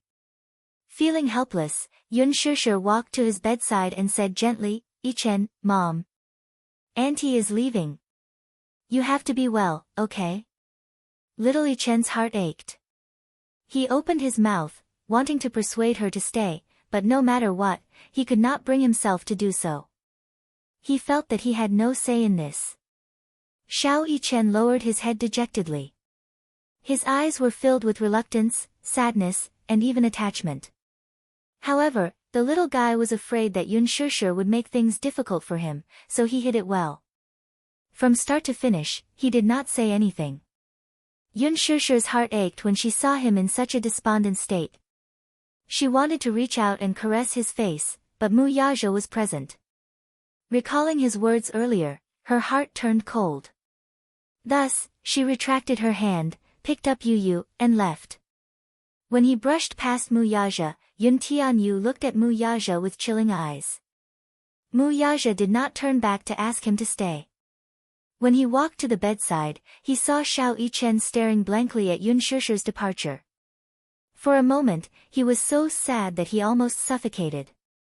Seeing the mother and son disappear from the door of the ward, he couldn't help but flip over and get off the bed. He didn't care about his injured hand and stumbled to the door. But at this moment, he stopped in his tracks. Leaning against the door, he watched Yun Shishir and Yun Tianyu enter the elevator. When the elevator door closed, it was as if the sky had collapsed. Xiao Yichen mumbled, "Mommy," tears fell from his eyes in a daze.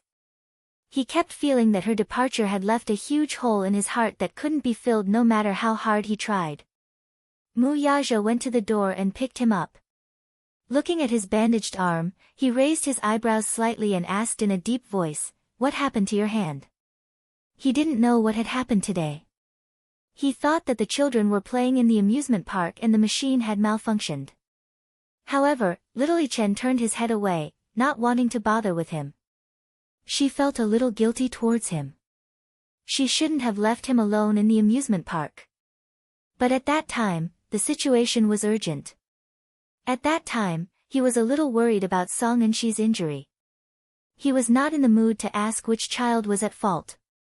These were all trivial matters. He was only anxious to send the child to the hospital. This was also his responsibility, wasn't it? But he stubbornly refused to leave. He tried to pick up Xiao Yichen by force, but the child pushed him away and threw a tantrum. He simply left him there and let him play to his heart's content. When he was young, when he was willful, his father also punished him in the same way. Perhaps he didn't think that there was anything wrong with it, but if it hurt the child, it was an unintentional mistake. Now, he was very regretful. He felt guilty towards the child, so he took a step back, which was rare of him. It's Daddy's fault. It's Daddy's fault. I shouldn't have left you there. Are you willing to forgive Daddy?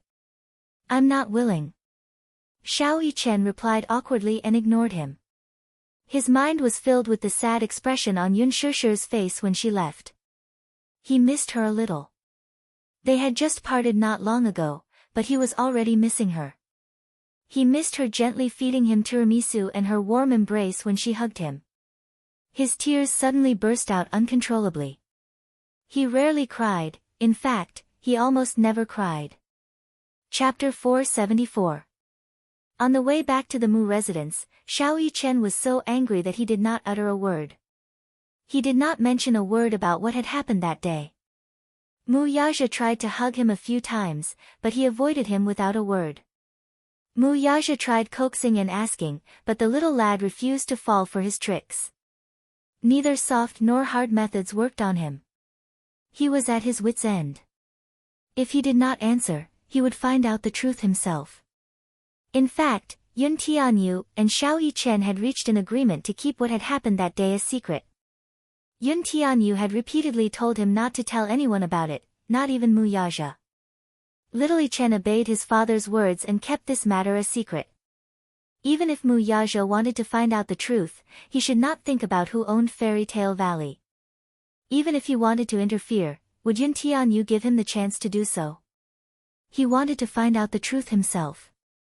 However, this was a story for another day. When Mu Yaja and Xiao Yichen reached home, the team of private doctors was already waiting for them at the door.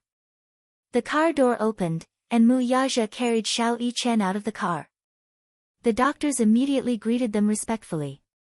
Mu Wanru and Mu Sheng had also returned to the Mu residence. Seeing that Xiao Yichen was injured, Mu Sheng turned pale with fright and immediately went forward to ask about his well-being. However, Xiao Yichen was not in the mood and did not want to say much. He only said, "I'm tired."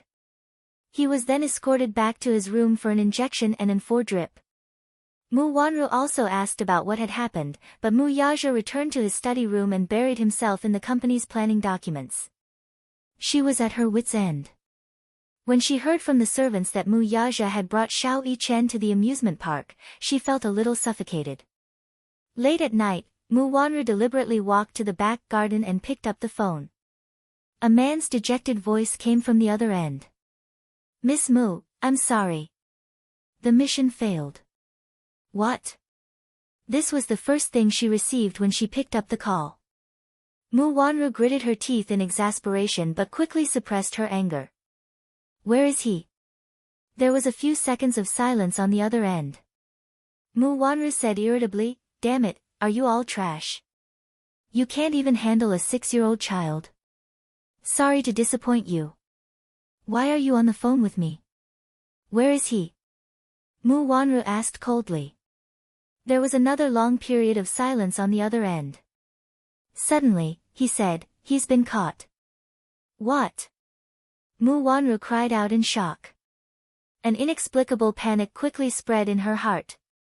In a remote underground warehouse on the outskirts of Beijing. Li Hanlin unlocked the chains and Yun Tianyu followed closely behind him. Just as they stepped through the door, they vaguely heard a hoarse roar. "Ah!" Inside the warehouse, a man was chained to a wall pillar with his hands tied behind his back. His clothes were tattered, and there were many whip marks on them. He was trembling from the excruciating pain. His body was already riddled with scars and his face was covered in blood. It was hard to distinguish his facial features, but one could vaguely make out a pair of huge eyes that were staring in despair.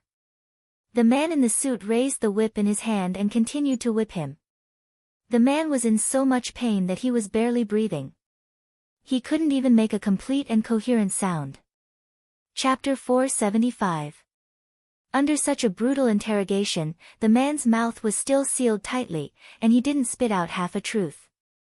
Under the dim light, Yun Tianyu slowly walked to him and sized him up. Finally, he sat down on the chair Li Hanlin had brought over. He sat leisurely with his legs elegantly crossed. His thin body sank into the sofa leisurely. His delicate face was cold and indifferent. Even though he was still a child, no one could ignore the chilling aura emanating from his body. Between his brows, there was a sharp and intimidating aura. Although it was restrained, it could not hide the untamed edge as if it were born from darkness. The whipping continued. Without his command, no one would stop. At this moment, the warehouse was dark and filled with a murderous aura. Yun Tianyu lowered his eyelashes. His pair of beautiful yet cold eyes did not look at the man. He was still in his own world. However, no matter how tragically the man was being whipped, Yun Tianyu's brows remained calm and unmoved. Gradually, the man's voice stopped. Li Hanlin slowly walked to his side and whispered, "Director Yun, this man is not making any sound." Yun Tianyu calmly raised his eyes and looked at the unconscious man with cold eyes.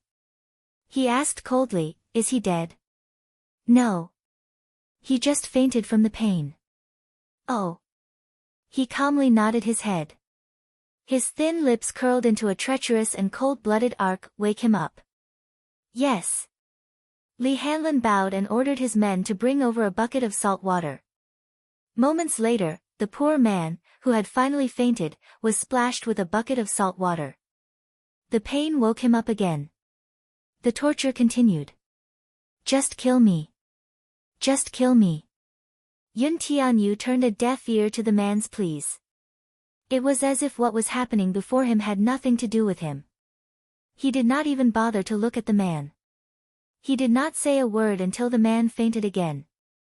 Li Hanlin walked to his side and was about to ask him when he heard Yun Tianyu say, "Put him on the floor." Okay.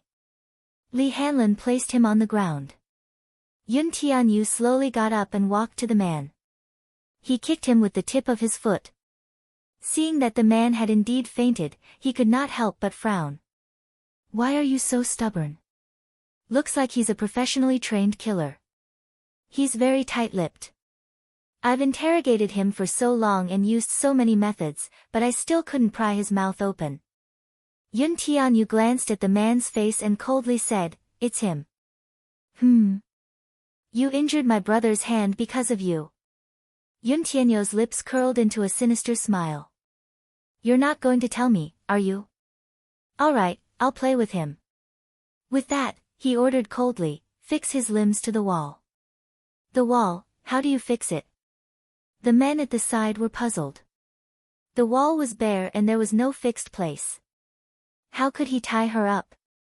Giving him a sidelong glance, Yun Tianyu walked over and took out a sharp dagger from his waist. Use this.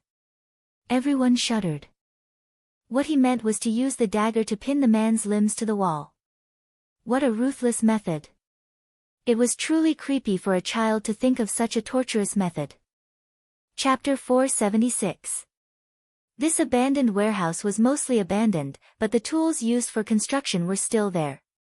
Very quickly, a hammer was brought over. A few men in suits helped the unconscious man up, stabilized him against the wall, spread out his limbs, aimed the nails at his wrists and ankles, and exerted force. A loud bang was heard. The man woke up again from the excruciating pain, but this time, his eyes were wide open. The bone-piercing pain in his limbs caused blood to gush out of his body. His face was so red that it looked like it was about to drip blood, and his veins were about to burst. Ah! If one did not experience this pain personally, they would never understand the cruelty of it. The man struggled in a frenzy, and his voice was almost hoarse from screaming. Yun Tianyu gave him a look, and Li Hanlin immediately ordered someone to pour a bucket of cold water on him. In an instant, the man calmed down a little. He raised his head in a sorry state, only to see a delicate-looking child standing in front of him. He coldly said, "I can tell you that you will die today." The man sneered. Die? What was there to be afraid of? When he accepted this assassination mission, he was already prepared to commit suicide if he failed. Yun Tianyu seemed to have guessed his resolve, so he coolly said, "You can either die a quick death or be played to death by me. Which one do you choose?" Die a quick death. The man didn't even think about it as he gritted his teeth and said. Yun Tianyu smiled coldly. Alright, I can satisfy you. However, you have to tell me who ordered you to do this and who is your target.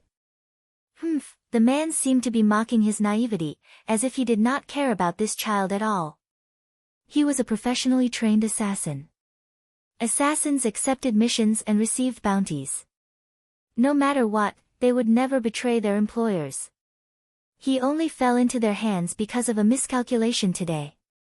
Seeing that he was stubborn and unwilling to reveal everything, Yun Tianyu took a piece of black cloth from Li Hanlin's hand and nonchalantly said, "Oh, okay. I'll play with you, then." His laughter was still childish and had a hint of a child's childishness. It was soft and cute. However, every sentence and every word that came out of his mouth made people tremble with fear. Gag his mouth. Li Hanlin immediately ordered someone to gag his mouth. He took a container from Li Hanlin. Inside the container were 10 finely crafted darts. He took out a dart and asked coldly, "Who ordered you to do this?" The man bit his lip hard and refused to say anything. Yun Tianyu smiled and threw the dart. He was good at darts. Because of his health, he rarely went out since he was young. When he was at home and had nothing to do, he liked to play some games. This dart was one of them. However, with his eyes blindfolded, it was hard to tell if the darts would be accurate. Chi! A muffled sound was heard. The dart went straight into the man's abdomen. The man groaned and tried to hold it in. However, in less than half a second, the expression on his face quickly cracked because of the indescribable pain. He suffocated for a moment, and his entire body convulsed. He was utterly defeated. These darts were no ordinary darts. The steel tip of the dart was stained with concentrated sulfuric acid. Chapter 477. Some of his wounds were already dripping with blood mixed with salt water. Yun Tianyu's dart had accurately pierced a wound on his abdomen. The tip of the needle was short, so the wound was not deep enough to be fatal. However, the chemical reaction of the sulfuric acid and salt water corroded the wound, causing it to emit a wisp of smoke. Only he could experience this feeling now. When some kind of pain passed, perhaps even the screams stopped. Yun Tianyu furrowed his brows and asked regretfully, "Oh, my. Did I hit the target?" "Yes, you did," Li Hanlin reminded him. A cute and charming smile appeared on Yun Tianyu's face. With that, he received another dart. Yun Tianyu gestured, and the second dart was about to be thrown. "Woo-woo. Woo-woo. Don't." The man immediately begged for his assistant's help in a muffled voice. Yun Tianyu had just thrown a dart, yet the man was so scared that he wet his pants. It seemed that he was afraid. After all, this pain was not something an ordinary person could endure. Even if he was a seasoned killer who had lived his life on the edge of a knife, he was never afraid. Death? He was never afraid of death. Now, he was scared out of his wits by this 6-year-old child's means. What a joke, was this really a 6-year-old child?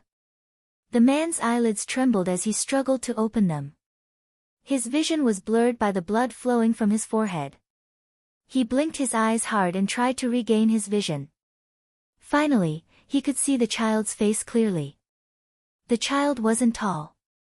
He wore a snow-white shirt, black overalls, and a pair of British boots. His black hair was neat, and his skin was smooth and creamy. On his snow-white face, a pair of beautiful and deep eyes were covered, but one could vaguely see that the corners of his eyes were slightly curved, and he was smiling. He had a pretty nose, cute lips, and pink and tender cheeks. His body still had the smell of milk, and he was delicate. However, his body exuded a bone-chilling aura that made one's hair stand on end. Even though his lips were curled up and his face was clearly smiling, it made people feel a sinister feeling in their hearts and made them shudder. Was this child really only 6 years old? He did not believe it. Could a 6-year-old child think of such terrible means to torture someone? What is he saying? Yun Tianyu raised his eyebrows slightly. Li Hanlin gave him a look and immediately ordered someone to remove the cloth from his mouth. Once it was removed, the man begged for mercy. "Give me a quick death. Stop it. Don't. Do you think I'll stop just because you tell me to?" Yun Tianyu smiled innocently and tilted his head. His voice was tender, clear, and very pleasant to the ears. His words made one's heart shudder. The man's face turned white. "I'm just an assassin. I'm paid to do this, that's all. I'm just a child. I need someone to play with me. Why don't you play with me?" Yun Tianyu gave her an elegant smile. As he spoke, he raised his wrist again. The dart needle in his hand shone with a cold light. "Don't. I'll tell you. Don't. You'll confess." Yun SSS, SSSSS, SSSSS. "I'll tell you everything, I'll tell you everything. I only beg you to give me a quick death." Chapter 478. Yun Tianyo's lips curled into a sinister and disdainful smile. Let me tell you, I may be able to find out even if you don't tell me. Now that you've provoked me, you'll have to bear the consequences. Just as he finished speaking, his eyes flashed with ruthlessness.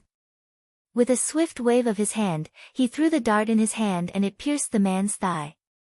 The sulfuric acid on the tip of the needle quickly corroded the man's skin to the point where his bones were visible.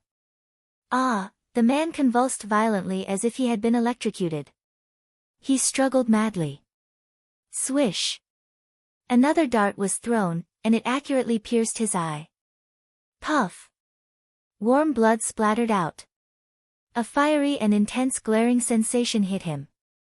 This time, the man was completely unable to make a sound. He only convulsed like he was having a spasm. Then, he let out a heart-wrenching scream. Ah! Ah! Li Hanlin, who was standing at the side, also found this scene to be extremely horrifying. He lowered his head to look at Yun Tianyu and asked with a complicated expression, Director Yun, why don't you let your daddy settle this matter? Agent Li, what do you mean by that? Yun Tianyu slowly retorted. This is my matter, he doesn't need to settle it. But, this will dirty your hands. Li Hanlin could not help feeling a little hurt. A 6-year-old child should be pure white, shouldn't he? He should not be tainted by such things, should he? Yun Tianyo's gaze was slightly distracted. Dirty? Ha! He sneered. His laughter was light but deep. In order to protect mommy, even if my hands are stained with blood, I won't hesitate. Li Hanlin was so shocked that he could not recover his senses for a long time. This sentence was bold enough. At this moment, Li Hanlin was truly impressed by him from the bottom of his heart. He did not know what kind of childhood had nurtured such a calm, courageous, and black-bellied child. On one side, he was innocent and adorable, on the other, he was dark and ruthless. He did not have the weakness and delicateness that a child should have. A normal child would be scared out of his wits if something like this happened, but he quickly regained his composure and even personally interrogated the assassin, torturing him until he begged for death. How did such a black-bellied method come about? He was very much like his father. That Mu Yazhou was also a ruthless person. Could it really be hereditary? Yun Tianyu elegantly removed the black cloth covering his eyes.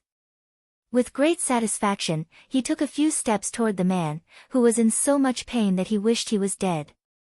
Does it hurt? Cough, cough, blood gushed up, and the man coughed out a mouthful of blood. He could no longer reply. That's right. The more he hurt. The more satisfied Yun Tianyu was, the more satisfied he became. He thought of his mother's worried face. Then, he thought about how Mui Chen had been injured in order to protect him. This pain was nothing. These 3 darts were neither too much nor too little. On behalf of Mommy and Mui Chen, they were returning them to him. You can say it now. The man trembled as he raised his head and looked at him with misty eyes. Perhaps he was in so much pain that his mind was muddled. His lips didn't move for a long time. The scariest thing for a person was to greet death helplessly. What was scarier than this was to suffer a fate worse than death. He had been in the dark for so many years, and it was not that he had never seen people with ruthless means. In terms of ruthlessness, he had never been convinced by anyone. Yun Tianyu, however, was the first person to make him feel fear from the bottom of his heart. How was this a child? Chapter 479. On the surface, he looked as innocent as an angel. In reality, he was scarier than the devil. Not going to speak. The boy frowned, dissatisfied with his indifference. With both hands in his pants, he kicked the man's abdomen, causing the latter to yelp in pain. Are you mute now? I don't have the patience. This is your last chance, don't waste my time. I'll speak. I'll speak, good boy. With his hands behind his back, he looked like an elegant and courteous gentleman as he casually asked, Who exactly is your target? 3 days ago, I received this mission. My employer paid me 2 million to assassinate 2 people. Which 2? One, Yun Shishir. The other, her son, Yun Tianyu, who is, he raised his head and stared at him with one eye. You. The boy's eyes changed slightly. Even though his face remained expressionless, his heart was in turmoil. He had previously guessed that he was the target and also vaguely guessed that his mother was one of the targets. Yun Tianyu clenched his fists tightly as a frightening and sharp murderous look flashed across his adorable face. Someone actually dared to hire an assassin to assassinate his mother? D*mn. If not for luck, his mother's life would have been in danger that day. Thinking of this, his eyes flashed dangerously with murderous intent. Who's your employer? He. Ha ha ha. The man guffawed. I'm an assassin hired by someone. She pays me, and I carry out her orders. It's that simple. As for my employer's identity, I shouldn't reveal it. Still, I have to give it to you. I only ask that you give me a quick death and stop torturing me. Alright. I agree to this condition of yours. Like a great gift, Yun Tianyu agreed to his request. Tell me, who is that person? The man's lips trembled as he answered, Mu Wanru. Mu Wanru. His brows furrowed slightly, clearly unfamiliar with this name. Li Hanlin was stunned for a moment before asking in surprise, why is it her? You know her? He raised his head and narrowed his eyes dangerously. Yes. I'll explain her identity to you in detail, Li Hanlin said. He turned to look at the man and asked coldly, why does she want to kill me? Of course, she didn't tell me the specific reason. I only know that she said that you are an evil creature and must be eliminated. Otherwise, it will threaten her position. The man endured the pain and opened his mouth with difficulty. Have no choice but to get rid of them. Yun Tianyu quickly sensed that there was a hidden meaning in her words. The man coughed a few times, a trace of blood overflowed from the corner of his mouth. He slowly said, 6 years ago, Yun Shishir gave birth to 2 children for the Mu family. One of the children was confirmed to have died at birth. Therefore, everyone thought that the child no longer existed in this world. However, Grandpa Mu somehow got the news that the child was still alive. Naturally, he would want the child to return to the family. Yun Tianyu narrowed his eyes. He suddenly approached the man and interrogated, what else do you know? Tell me everything. Chapter 480. He was an assassin.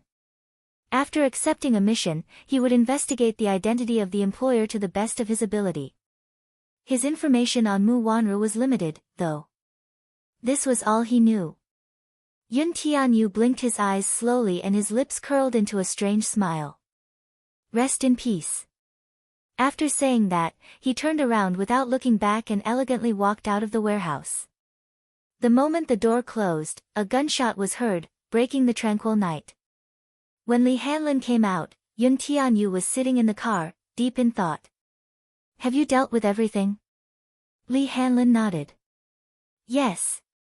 Let's go. In the car, Yun Tianyu sat leisurely in the back seat. He rested his chin elegantly on one hand and looked out the window indifferently.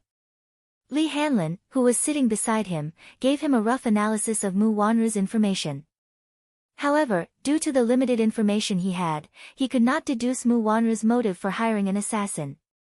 Yun Tianyu only said, it's not that simple. You have 5 days to investigate everything about Mu Wanru, no matter how big or small. Understood, Li Hanlin replied swiftly. At the same time, in the Mu residence.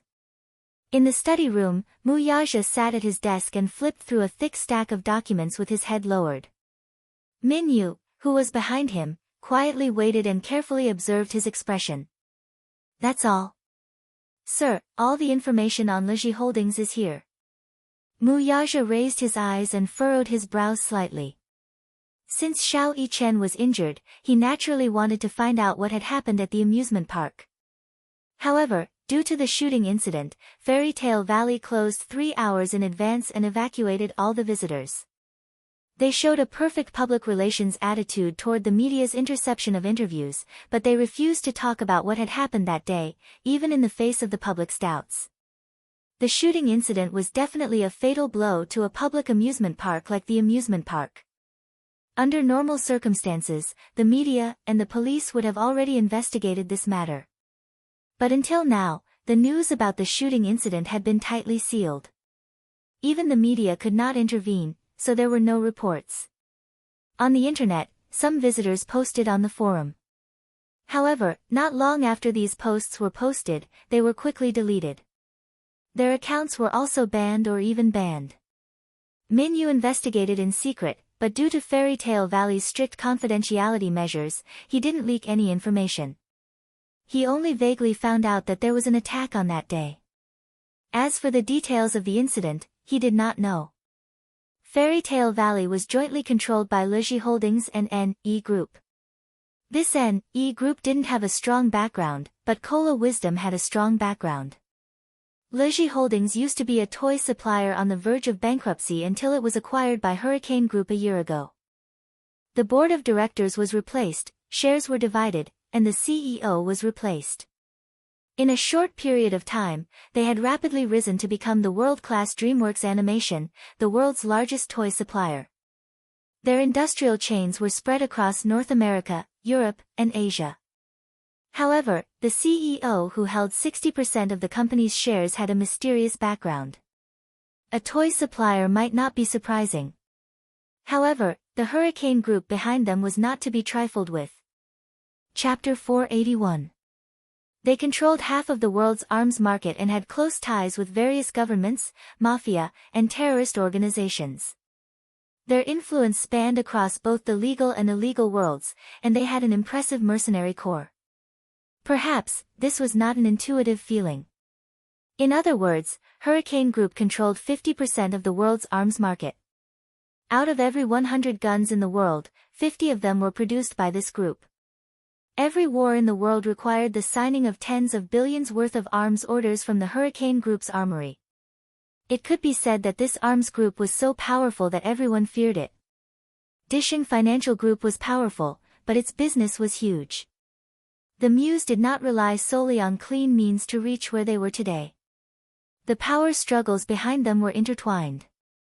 At a certain point, if they wanted to expand their influence, they would naturally involve the underworld. There were two big families in the capital. One of them was the Gu family, and the other, needless to say, was the Mu family. This Hurricane Group was not just a simple underworld organization, though. Every move of theirs could affect the world situation. How could a toy company have a connection with such a huge arms group, though? I heard that the mysterious CEO of Lizhi Holdings is very young. After Hurricane Group acquired the company, he took over the board of directors. I feel that his background is not simple.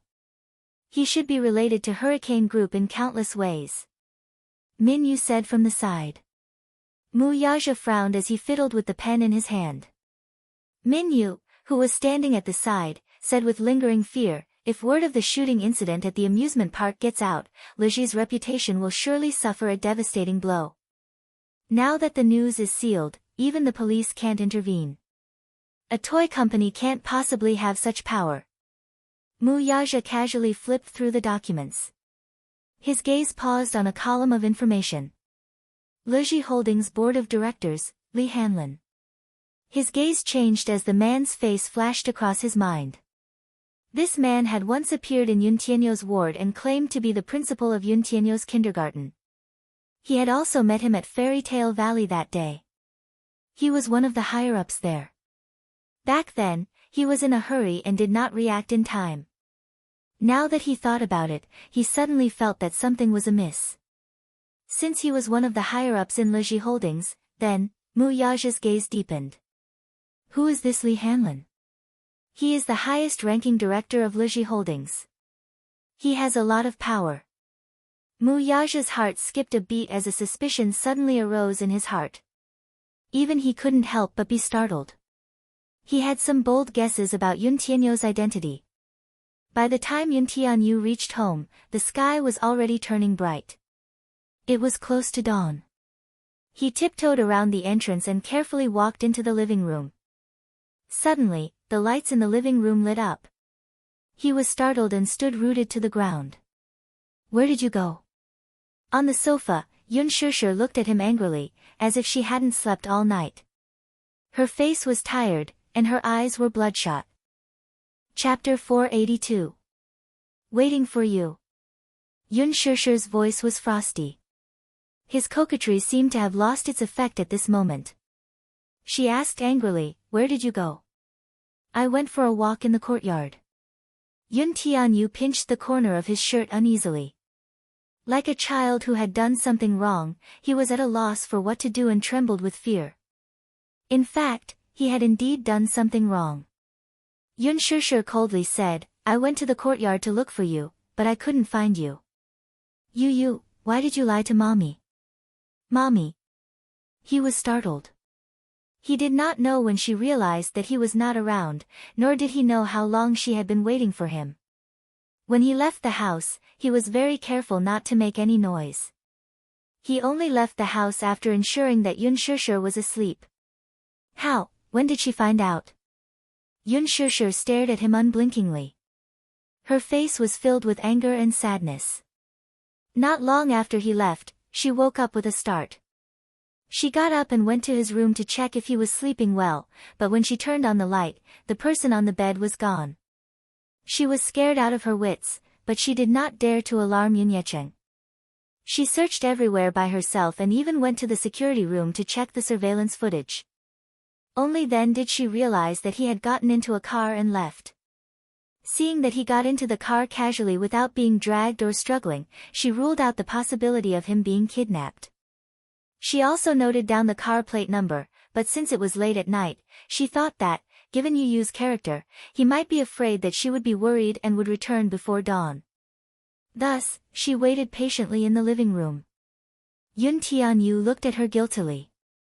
Seeing her haggard and uneasy face, he nervously explained, Mommy, don't worry.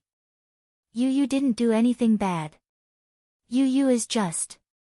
He could not think of a reasonable explanation no matter how hard he thought about it. It was impossible for him to tell her the truth, too.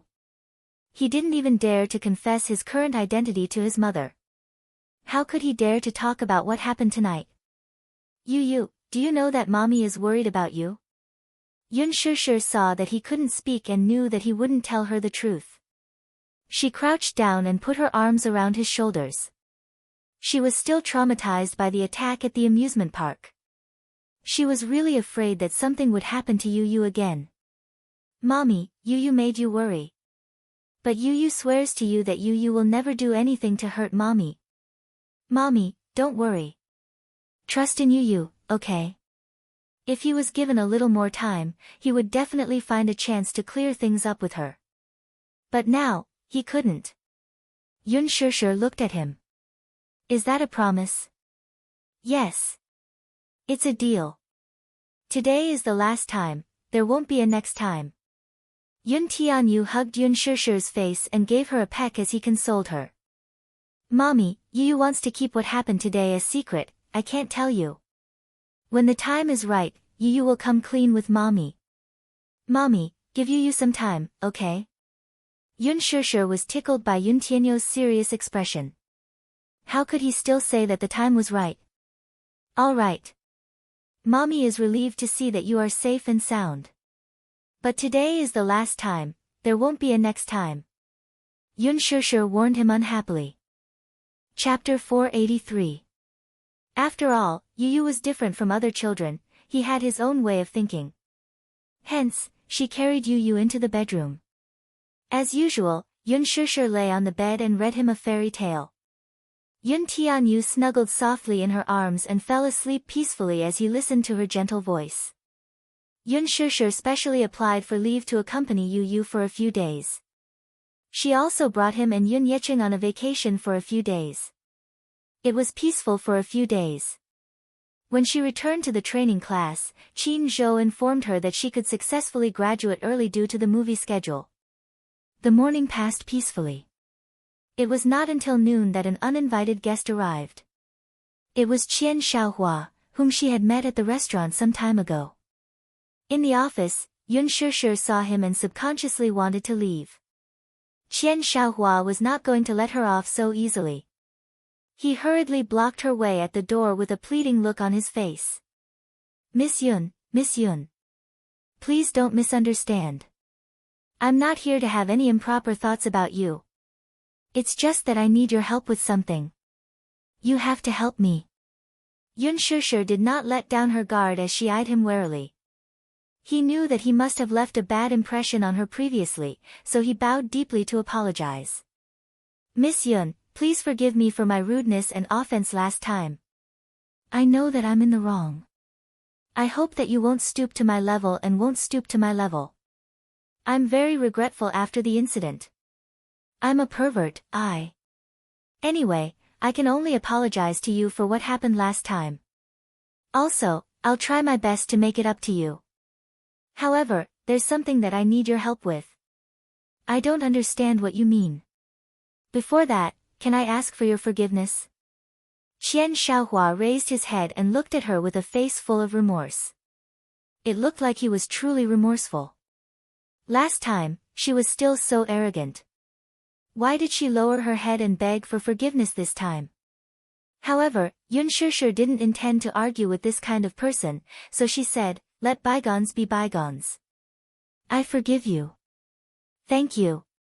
Qian Xiaohua said gratefully. Then, he told her the whole story. It turned out that some time ago, Qian Xiaohua had taken a fancy to a piece of land in the new district, so he bought it and planned to develop it into a high-class apartment building. The investments and whatnot had already been settled. The reason he chose that place was because of Disheng. Not long ago, the real estate company under Disheng Financial Group had bought a large piece of land in the new district.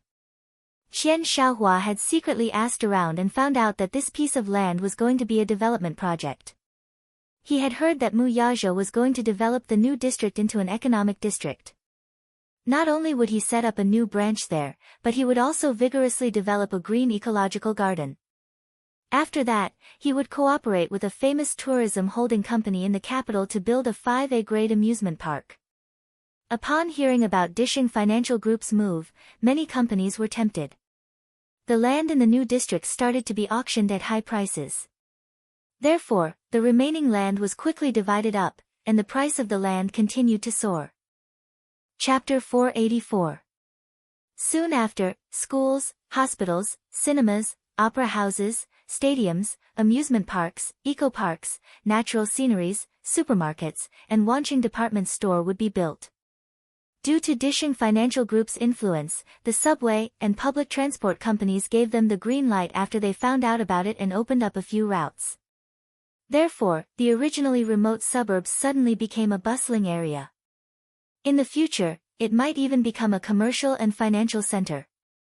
Qian Xiaohua was naturally a smart man.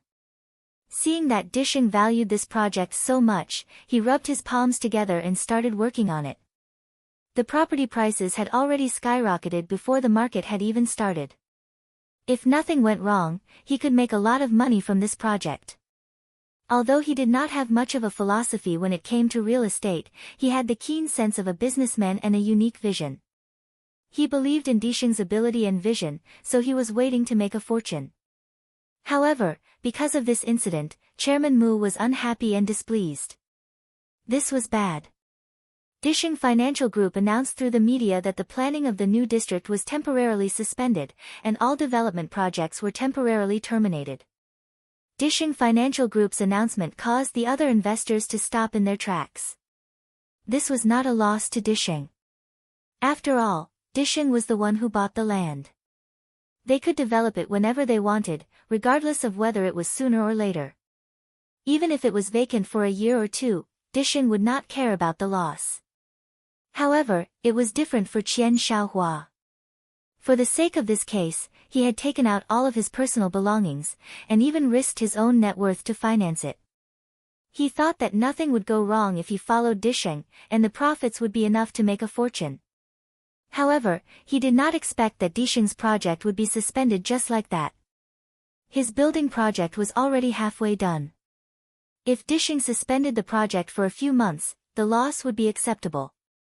However, if it was suspended for a year or two, he would lose a lot of money. If Mu Yaja deliberately went against him, he would be reduced to bankruptcy. After all, the value of this area lay in Disheng's intention to develop it into a bustling new district. Without Disheng, the value of the property here would plummet. However, Qian Shaohua thought that Mu Yaja would not be so ruthless just for a woman, right? He calmed himself down and planned to check the news later. When Qian Shaohua found out that Disheng Financial Group was planning to develop this place into an industrial zone, he could not sit still any longer. Mu Yaja's move was too merciless and ruthless. Knowing that he was going to develop a residential area, why did he do this on purpose? If it were to be developed into an industrial park, it would be impossible for Disheng to even think about it. However, if it were to be developed into an industrial park, Qian Shaohua's development would only result in a huge loss. Who would buy a house next to an industrial park? Who would want to live in a place with such a high air pollution index? On the surface, it was not targeted. However, in reality, Mu Yaja's casual wave of his hand had completely pushed him into a dead end. Qian Shaohua could not sit still any longer. He tried to go to Mu Yaja several times to plead for mercy, but Mu Yaja completely ignored him. Chapter 485. This time, Qian Shaohua was panicking. What should he do? The project was still in progress. Every day that it was delayed was a loss. Yun Shishir was indifferent to his repeated pleas. She only said mildly, "If you're here to beg for my forgiveness, I can forgive you. But you want me to plead with Mu Yaja for you? That's impossible." Why? Qian Shaohua exclaimed and probed carefully, "Could it be that Miss Yun thinks that I'm not sincere enough?" Yun Shishir said with a headache, "Mu Yaja and I don't have that kind of relationship. My words don't carry any weight with him. You think too highly of me." With that said, she was about to leave. However, Qian Shaohua was so shocked that he hugged her. Seeing her cold and silent expression, he was so anxious that he was about to cry. He begged for mercy, "Oh, my little grand-aunt. You don't carry any weight in Chairman Mu's heart. You must be joking with me. Why did Chairman Mu force me into a corner? Isn't it because I have improper thoughts about you? I deserve to die for bringing this up. I deserve to die." Qian Shaohua slapped himself and said, "Chairman Mu really cares about you. Believe me, as long as you say something, you can save me from the abyss of suffering. I beg you. Boss Qian, there's no point in saying more. I don't think I have the ability to change Chairman Mu's mind." With that said, Yun Shishir walked around him and left. Qian Shaohua stomped his feet anxiously behind her. Yun Shishir originally thought that after rejecting him, he would restrain himself. However, she didn't expect that Qian Shaohua would follow behind her for 2 consecutive days. No matter where she went, he would always follow behind her like a shadow. On the way home, she saw a car following closely behind her in the rearview mirror. She didn't need to guess to know that Qian Shaohua was following her. Yun Shishir was annoyed by him and got out of the car. The car behind them also stopped on the road. Qian Shaohua got out of the car. Before Yun Shishir could say anything, he rushed in front of her and knelt down with a plop. Yun Shishir was stunned. Qian Shaohua said solemnly, "Miss Yun, I beg you. This is the last time. Please help me. As long as you plead with Chairman Mu for me, I won't pester you anymore no matter what the outcome is." Yun Shishir was also annoyed by his torture, so she said, "Okay, I promise you, but don't follow me anymore." Qian Shaohua was so moved that he shed tears of gratitude. He wanted nothing more than to kneel on the ground and kowtow to her. Yun Shishir said helplessly, "Don't be like this, get up. I'm going home, so don't follow me anymore." It was already 8 o'clock when they reached home. The moment she opened the door, Yun Tianyu, who was reading a book on the sofa, happily welcomed her and threw himself into her arms. "Mommy. You're back, Yu has been waiting for you for a long time." Yun Shishir rubbed his head guiltily, unable to hide her tiredness. I'm sorry, Yu. I came back a little late today. You're wrong, Mommy comes back late every day. With that, he tiptoed and took the coat and bag from her. As he put them aside, he said, Mommy, the food is ready, but it seems to have turned cold again. I'll go heat it up again, it'll be ready soon. After waiting for a long time, she still did not return. The food was reheated, but it still turned cold. Yun Shishir sat at the table and looked at the 3 dishes and 1 soup on the table. It was not a sumptuous meal, but it looked, smelled, and tasted good. She could not help feeling touched. Chapter 486. Yun Tianyu, who was sitting opposite her, propped his head in his hands and looked at her with satisfaction. No, it's not. Yu is happy as long as Mommy thinks it's delicious. Yu's cooking is the best. It's even better than a 5-star chef's. Yun Shishir gave him a thumbs up and was not stingy with her praises for her baby. Yu's pink and tender face revealed a hint of sweetness as he hurriedly urged, Mommy, hurry up and eat. What if the food gets cold again? Okay. Yun Shishir picked up her bowl of rice and ate happily with the reheated food. Yun Tianyu looked at her quietly. His eyes darted around before he suddenly lowered his voice and asked, Mommy, Yu has a question for you. That man from yesterday, the man Mommy said was your university professor. Who exactly is he? Yun Shishir had just swallowed a mouthful of rice when she heard his question. She choked for a long time. Yu kindly pushed a bowl of soup in front of her. Yun Shishir hurriedly gulped down a few mouthfuls. Yu, who was at the side, lamented helplessly, Mommy, your table manners are so ugly. Yu.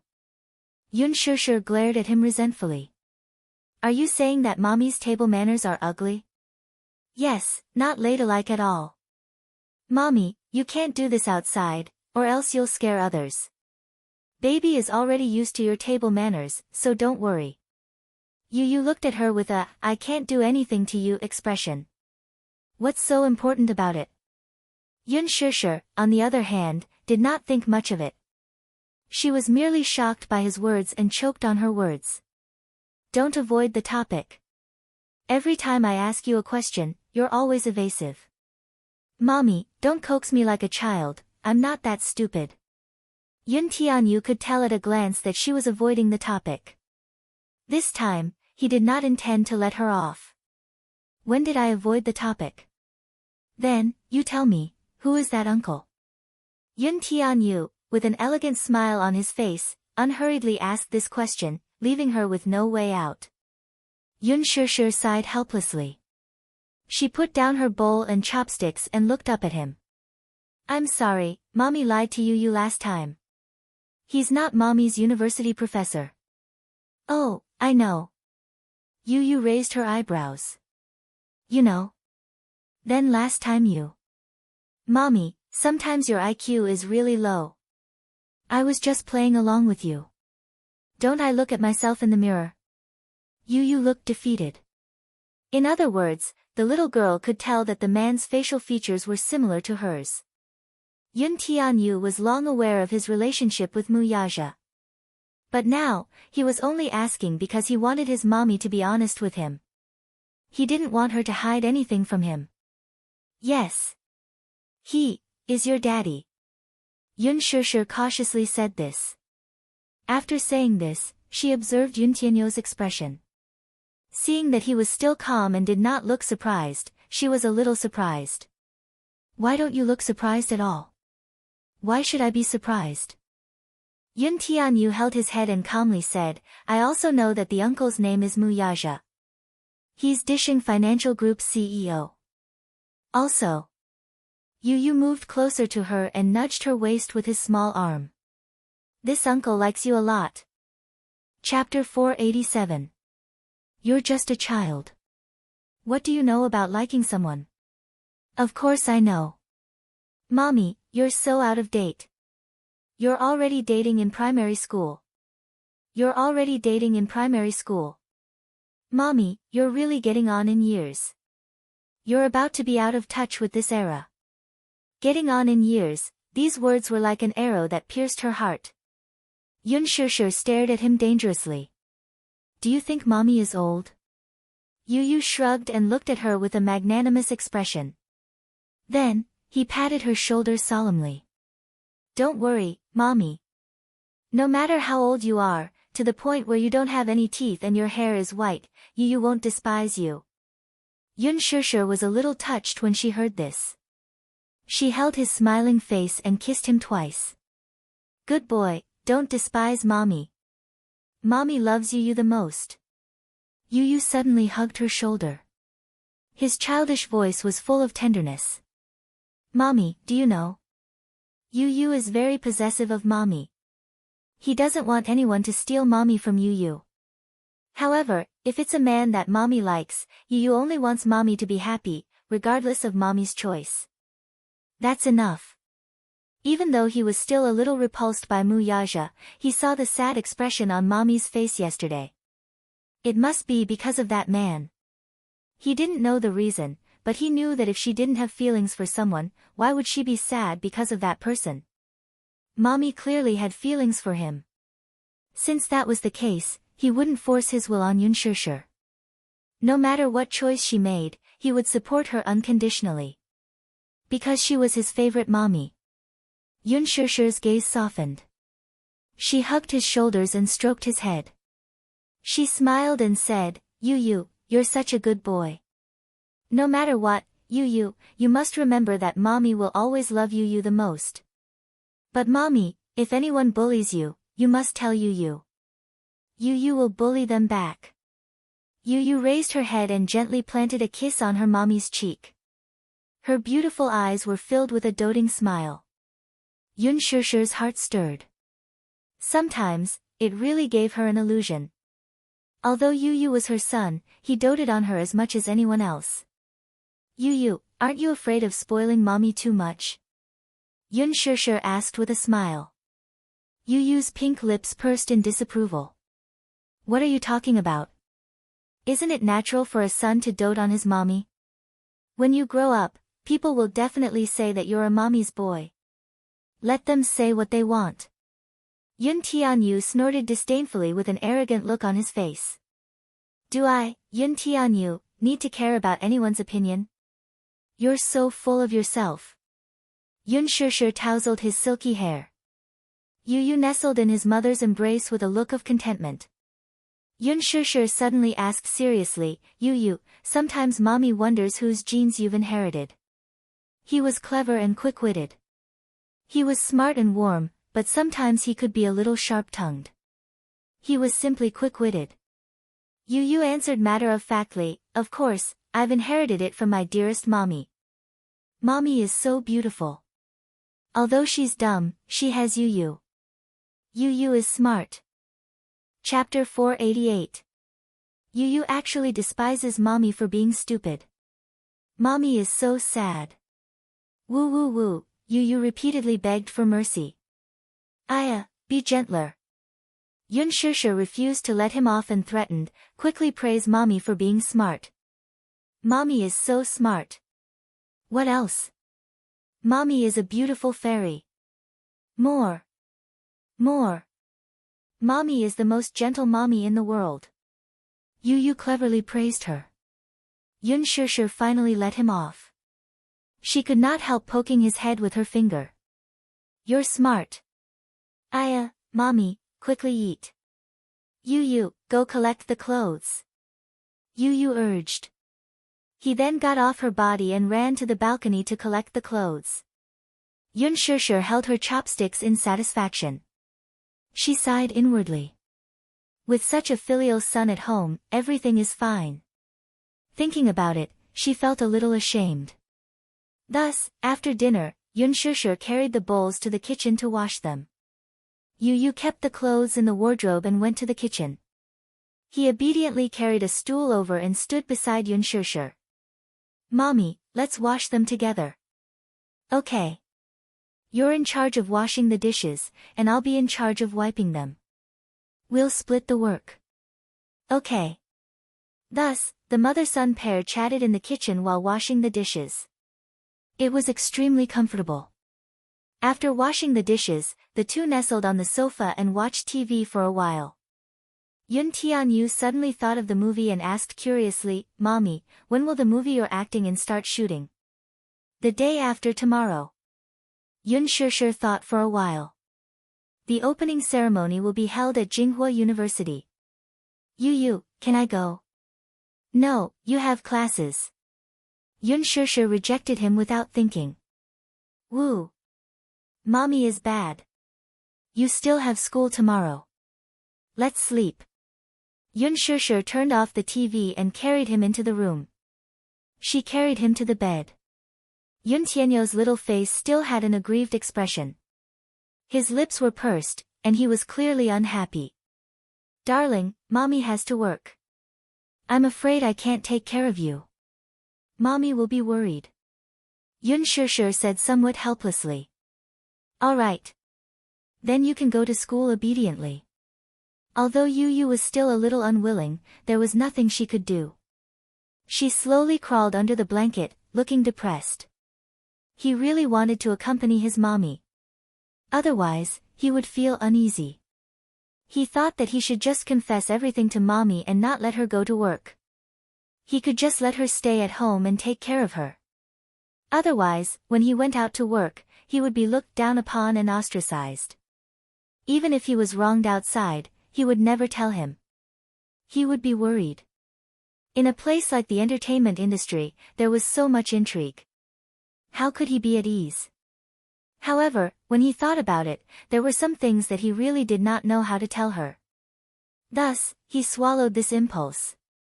Yun Shishir saw the disappointment on his face. She gently kissed his pouting lips and comforted him. "Don't think too much. Good night, darling." Yu's face looked better at this. "Good night, Mommy. Have a good dream." She turned off the lights and closed the door. Yun Shishir returned to her room and lay on the bed. However, she could not fall asleep no matter how hard she tried. Her phone suddenly rang. Yun Shishir picked it up and saw Mu Yaja's number on the screen. She was startled. She suddenly recalled the scene she had coincidentally seen at the hospital that day. Even now, her heart still felt stifled. Feeling vexed, she tapped the screen and hung up the call. Chapter 489. However, as if he was competing with her, her phone kept ringing. When she hung up, he would call again and again. She was thoroughly enraged. She picked up the call and asked angrily, "What exactly do you want? Come out." The man's voice was filled with anger after being hung up on more than 20 times. Yun Shishir was perplexed and asked unhappily, "It's the middle of the night, why are you acting crazy?" "I'm outside your house." Yun Shishir was shocked. She walked to the window and saw an Aston Martin parked outside. Mu Yaja was holding his phone and leaning against the car with a cigarette in his mouth. The flickering sparks were particularly eye-catching in the night. From afar, the man's head was lowered, and his entire body exuded an inexplicable loneliness. She didn't know why, but today's man was no longer as high-spirited as he used to be. At this moment, he seemed somewhat depressed, which inexplicably pierced her heart. Yun Shishir hung up the phone and returned to bed. This time, her phone didn't ring again, which made her confused. Could it be that he had left? Feeling inexplicably uneasy, she got out of bed and walked to the window. Lifting a corner of the curtains, she peered through the window, only to see that the man was still in the same position as before. His cigarette, however, had reached its end. He snuffed it out and lit another one. Tonight, he seemed to be inexplicably distracted. He smoked one cigarette after another, almost without stopping. Taking a deep puff of his cigarette, he raised his head and looked in her direction. Yun Shishir put down the curtains and her heart was beating fast. After hesitating for a bit, she put on a coat and walked out. It was late at night, and the night wind was cold. She stood uneasily at the door. She gently gathered her clothes and looked at the man leaning against the front of the car. There was a long period of silence between them. After what seemed like a century, Yun Shishir finally opened her mouth to speak. Why are you here? Mu Yaja stared at her face. His gaze was as deep as a torrent, but he still did not speak. Don't say anything. I'm going back. Yun Shishir said angrily. She turned around and was about to enter the house. Stop right there. The man's voice came from behind. Yun Shishir stopped, but she didn't turn around. Mu Yaja straightened his body, put out his cigarette and said, Come here and give me a hug. Yun Shishir's back stiffened. She turned around, but she didn't walk toward him. What did that mean? He had appeared at her doorstep out of nowhere and looked so fragile. Was he upset just to get a hug from her? You, come here and give me a hug, Mu Yaja said again, but there was a hint of compromise. 5 minutes. Yun Shishir hesitated for a long time, but she still walked over in the end. When she walked in front of him, Mu Yaja reached out and pulled her into his arms, hugging her fiercely. His arms kept tightening as if he wanted to melt her into his bones and blood. It almost suffocated her. Feeling a little uncomfortable, she struggled for a bit. The man's voice came from above her head. Don't move. Mu Yaja. Chapter 490. Yun Shishir looked up, only to see his handsome face closing in on hers. His thin lips sealed her mouth in an instant, and her protest was forcefully silenced. Tonight, for some reason, he was a little out of control, like an injured beast. It was probably because today was the anniversary of Jiang Yishan's death. After leaving the cemetery, he had been feeling a little frustrated. At night, he had driven up the mountain to vent his emotions, but after leaving the mountain, he had driven the car here. When he came to his senses, the car had already stopped in front of her house, and the engine had been turned off.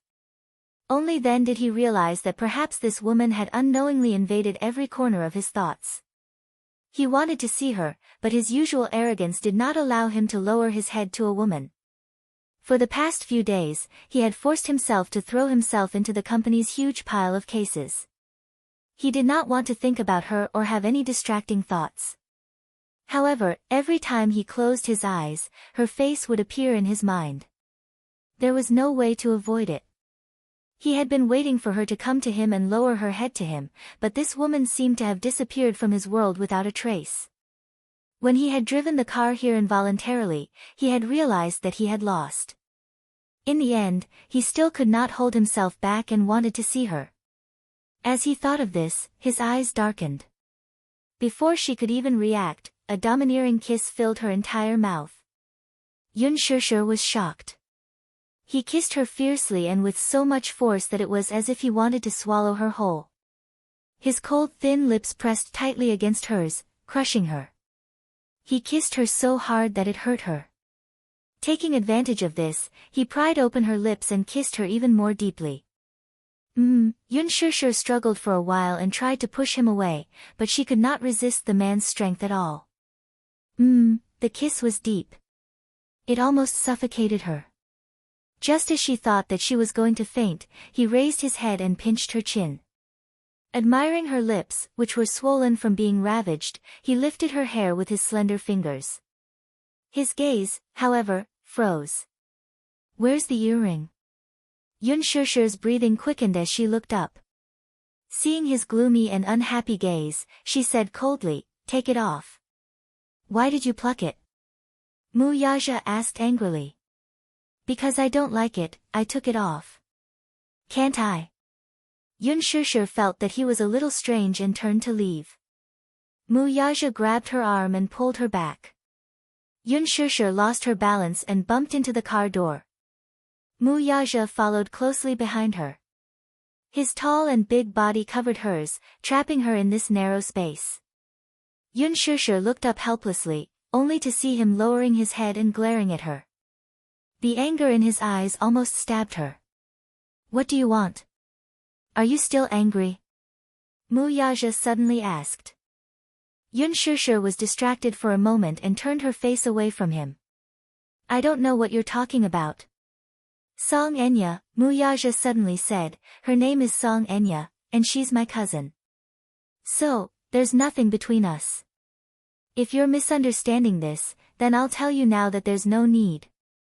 Chapter 491. It was only because she resembled his mother's face that he doted on her so much. If she minded because of this, then there was no need for her to do so. Yun Shishir was stunned for a moment. Was this man trying to explain things to her? Cousin, though? Are they cousins? Why did she see the adoration in Song Enya's eyes when she looked at him, though? It was the kind of adoration that only a woman would show to a man she admired. He claimed that they were cousins, but did he not know what this so-called cousin of his had in mind for him? Yun Shishir sneered. Why should I be angry? Her disdainful attitude had infuriated him. Suppressing his urge to flare up, Muyaja asked in a low voice, do you really mind this? Yun Shishir kept quiet. Muyaja said, if you mind, then I'll keep my distance from her. He was making a huge concession.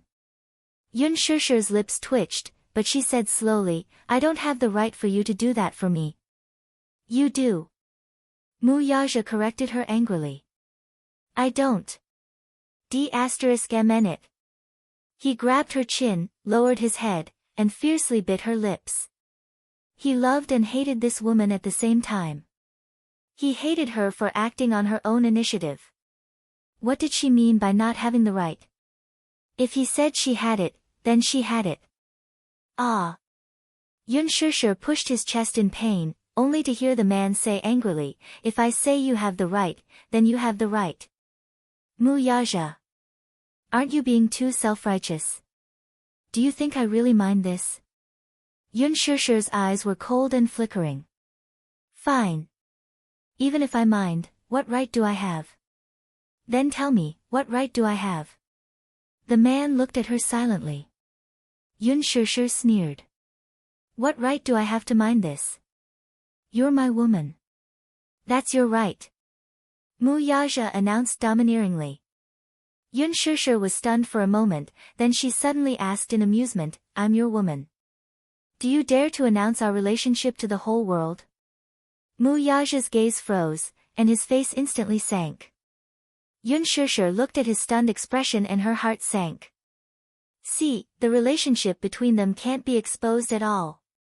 What she wanted was a stable life and a happy marriage. She didn't want something like this to be shameful. She was not a third party, and she would not be a third party. Even if he didn't have any feelings for his fiancée, she wouldn't tolerate playing the role of a backstabber. Thinking of this, she coldly tugged at the corner of her lips. Look, you can't even do this.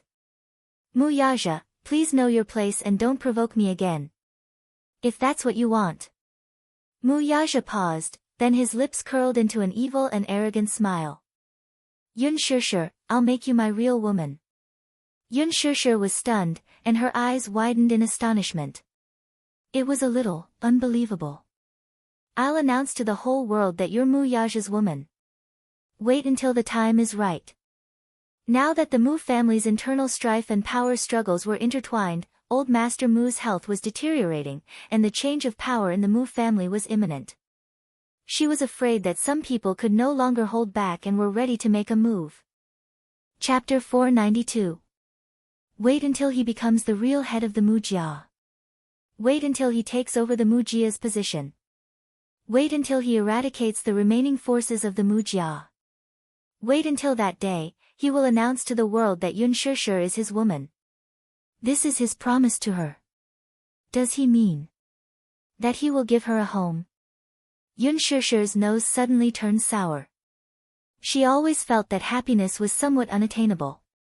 Even in the eyes of ordinary people, having a complete family, in her eyes, was such a distant thing. But this man told her that one day, she will be his real woman. Famous and famous. Is that what he meant? Will there be such a day? Yun Shishir still didn't believe it. Muyaja somewhat angrily said, Woman, are you doubting me? Yun Shishir looked at him with a somewhat empty gaze. Her face instantly lost all expression. Looking at her, Mu Yaja's heart seemed to be ruthlessly stabbed by a needle. Mu Yaja, answer me, do you like me? Yun Shishir stared at his face and asked word by word. Mu Yaja was silent for a moment. He was a little unclear about the definition of like. He had never had a woman before, and no matter how one looked at it, Yun Shishir was his first woman. He had always been arrogant and casual, like a free wind, never willing to be bound. But ever since this woman broke into his world, all the order seemed to have collapsed in an instant. He also began to get used to her warmth when he woke up. Without her, he felt a little unaccustomed. For her, he was so possessive. He didn't like other men to look at her, touch her, and only wanted her to belong to him. He also missed her when she wasn't by his side. He missed her like a madman. He missed her eyes, her tightly knitted brows when she was pouting coquettishly, he missed her shy appearance under his body. What he missed even more was her sleeping peacefully in his arms. If this meant that he liked her, then so be it. However, to him, these two words were too embarrassing to say out loud. Thus, he lowered his head and gave her a gentle kiss as a response. This kiss was unlike the previous stormy kiss. The man only gently touched her lips, like a dragonfly skimming the surface of the water. It was as if she was the most precious treasure in the world, carefully held in the palm of his hand. Gradually, Yun Shishir also slowly responded to his kiss. Her arms slowly wrapped around his shoulders. Although she was a little clumsy, she took the initiative to respond. Mu Yaja was very satisfied. He hugged her tightly and deepened the kiss. The two people who were immersed in it did not realize that behind them, there was a thin figure standing behind a window. Yun Tianyu, in his pajamas, stood sideways in front of the window. He lifted a corner of the curtain and peeped at the charming and gentle scene outside. A complicated expression surfaced on his delicate and tender face. Although he was young and didn't understand the love between adults, he could feel that his stupid mommy was in love. He could feel his mommy's love for this man. A trace of loneliness flashed across his eyes, followed by a slight tug at the corner of his mouth. His small hands clenched into fists and lightly thumped his aching chest. If, one day, his mommy told him that she loved this man deeply, then he would call him daddy without hesitation. Chapter 493. Back in bed, Yun Tianyu crawled under the covers and picked up a small and exquisite photo frame from the bedside table. It was a photo of him and his mommy at the amusement park a few days ago. Holding the photo close to his chest, he fell asleep quietly. The next morning, when Yun Shishir woke up, she washed up and walked to the living room. Yun Tianyu had already laid out breakfast on the dining table. Her father immediately greeted her, "Shishir, good morning." "Dad, good morning." "Yu, good morning." "Mommy, quickly have your breakfast." Yu pulled out a chair for her and, with a gentlemanly bow, invited her to take a seat. Yun Shishir was tickled by his gentlemanly gesture and sat down. Yun Tianyu sat beside her and smilingly asked, "Mommy, did you sleep well last night?" Yun Shishir was stunned. Recalling the kiss last night, she blushed and replied, "Yes. I had a good dream." Yu smiled. "That's great." Yu, though, had a bad dream. Nothing. Stupid mommy, quickly have your breakfast. This is a heart-shaped poached egg that Yu made for you. With that, he placed a heart-shaped poached egg in front of her. This was meticulously prepared by Yu. "Have you had your breakfast?" "Stupid mommy, what time is it now?" "I'm going to report to kindergarten." Yun Tianyu complained. Little Munchkin's face was full of misery at the thought of having to face those lively and chirpy kids in the kindergarten again. He was worried to death. He felt that his IQ would plummet if he stayed in kindergarten for a few more years. Yun Yecheng told Yun Shishir, "Shishir, quickly go to the office after breakfast. I'll send you to kindergarten." "Okay. Be careful on the road." He then left with Yu. Not long ago, Yun Shishir bought him a car. After the company's bankruptcy, Yun Yecheng had not driven a car for a few years. After a few days of getting used to it, he was more or less familiar with it. When the car slowly drove out of the villa, a black car followed closely behind. Ever since the incident at the amusement park, Li Hanlin had specially assigned a personal bodyguard to watch over Yun Tianyu 24/7. After Yun Shishir finished her breakfast, she rushed to the company. In the company, Lin Fengtian sat in his office. A few assistant directors stood by the side, trembling in fear and sweating profusely. Qin Zhou sat on the sofa, absent-mindedly grinding his nails. At this moment, the huge office was shrouded in a layer of low pressure. How am I supposed to do that? Lin Fengtian slammed his palm on the table. There was an order on the table. What appeared on the screen was a series of rules and regulations regarding Yun Shishir's movie. No kissing scenes. No sex scenes. No hugging scenes. No holding hands. Lin Fengtian glanced at it and was so angry that he almost spat blood. These were Mu Yaja's specific requirements, but just these 4 rules and regulations were enough to drive him crazy. How am I supposed to do that? How am I supposed to do that? Is Chairman Mu crazy? When he brought this order to Mu Yaja to reason with him, no matter how he tried to reason with him, Mu Yaja simply said, "Do it if you want. Otherwise, get lost." Sure. Qin Zhou immediately tried to calm him down. Director Lin, take it easy. You're still in Chairman Mu's territory, how dare you speak ill of him? Lin Fengtian felt that he was about to have a stroke. He was not allowed to do this or that. Was he looking for a stunt double? Chapter 494. Could it be that they had to find a body double to complete the scenes of kissing and holding hands in a youth film? We have to find a body double for kissing and a hand double for holding hands. Why is it so difficult to film a movie? Qin Zhou immediately corrected him. We have to find 2.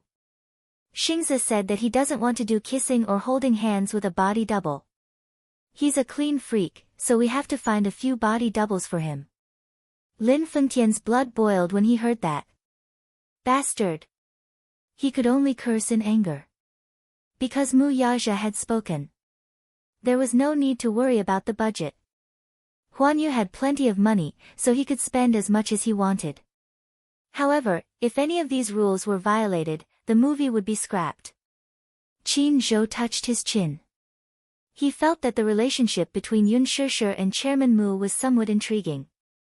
Who is this Yun Shishir? Why does Chairman Mu take care of her so much? An assistant director wondered. Take care of her? Is this taking care of her? Come on. I've changed the script of the kissing scene several times, and now it's going to be ruined by 2 body doubles. Lin Fengtian felt a headache coming on. Lin Fengtian's heart ached when he thought about how only 2 body doubles were needed for his meticulously revised script. He had high hopes for Yun Shishir and felt that this newcomer had quite a lot of potential. Perhaps after this movie was released, she would become the next Han Yuan. No, she would definitely surpass her. After 10 years of sharpening his sword, Lin Fengtian was full of confidence in this movie. It was a big production with a big budget. With the top film team in the country, coupled with Gu Xingzi's huge popularity, he was even looking forward to setting a record for the movie's box office. However, Mu Yaja had given him so many restrictions that his hands and feet were tied when he unleashed them. Lin Fengtian was a little angry. What could he do? What else could he do? Who was Mu Yaja? He was the crown prince of Dishing Financial Group. Everyone in Huanyu Entertainment had to follow his orders. What was the use of his protest? Thus, Lin Fengtian cursed Mu Yaja in his heart as he hurriedly went to look for a substitute. At noon, Qin Zhou invited Yun Shishir to have lunch in a Chinese restaurant. During the banquet, he told her about this matter. Yun Shishir was a little surprised when she heard this. Is this all Mu Yaja's request? In her heart, while she was surprised, she also felt an inexplicable sweetness towards Mu Yaja's dominance and possessiveness. Yes. Director Lin was so angry that he almost had a stroke. Qin Zhou said. Yun Shishir didn't know whether to laugh or cry. You're exaggerating. Shishir, let me ask you, what is your relationship with Chairman Mu? He seems to be very interested in you. Qin Zhou was a little gossipy. Mr. Qin, even you are so nosy. In this line of work, gossiping has become second nature. The two of them chatted for a while, and the waiter served the dishes one by one. She accidentally spilled tea on her skirt. The waiter immediately turned pale with fright and apologized profusely. Sorry. I didn't do it on purpose. Forget it. It's fine. Yun Shishir waved her hand. Fortunately, she was wearing a black skirt today, so it was not a big deal. She raised her head to acknowledge Qin Zhou and got up to go to the bathroom to clean herself up. Wanru, you don't look well recently. Did you not rest well? Chapter 495. Mu Wanru elbowed him harshly and warned him coldly, I'm warning you, don't be too intimate with me outside, lest others see us. I know. Aaron took half a step back and reluctantly kept a distance from her. He leaned against the wall and quietly watched her back. Still, he felt satisfied. Mu Wanru glared at him. She felt that provoking Aaron was her biggest mistake. This man was probably haunting her like a haunting ghost. She originally wanted to cut off all ties with him, but if she did so, she was afraid that he would reveal her secret. Hence, she unwillingly maintained their secret relationship. She would take it one step at a time. When the time was not right, she would get rid of him to prevent future trouble. Mu Wanru looked at the mirror again. Even with a thick layer of makeup covering her face, she could not hide her haggardness. These few days, she was distracted and did not rest well. Ever since that phone call, she had been having nightmares and could not sleep. She had a bad feeling about this. Thinking of this, Mu Wanru's face revealed a malevolent anger.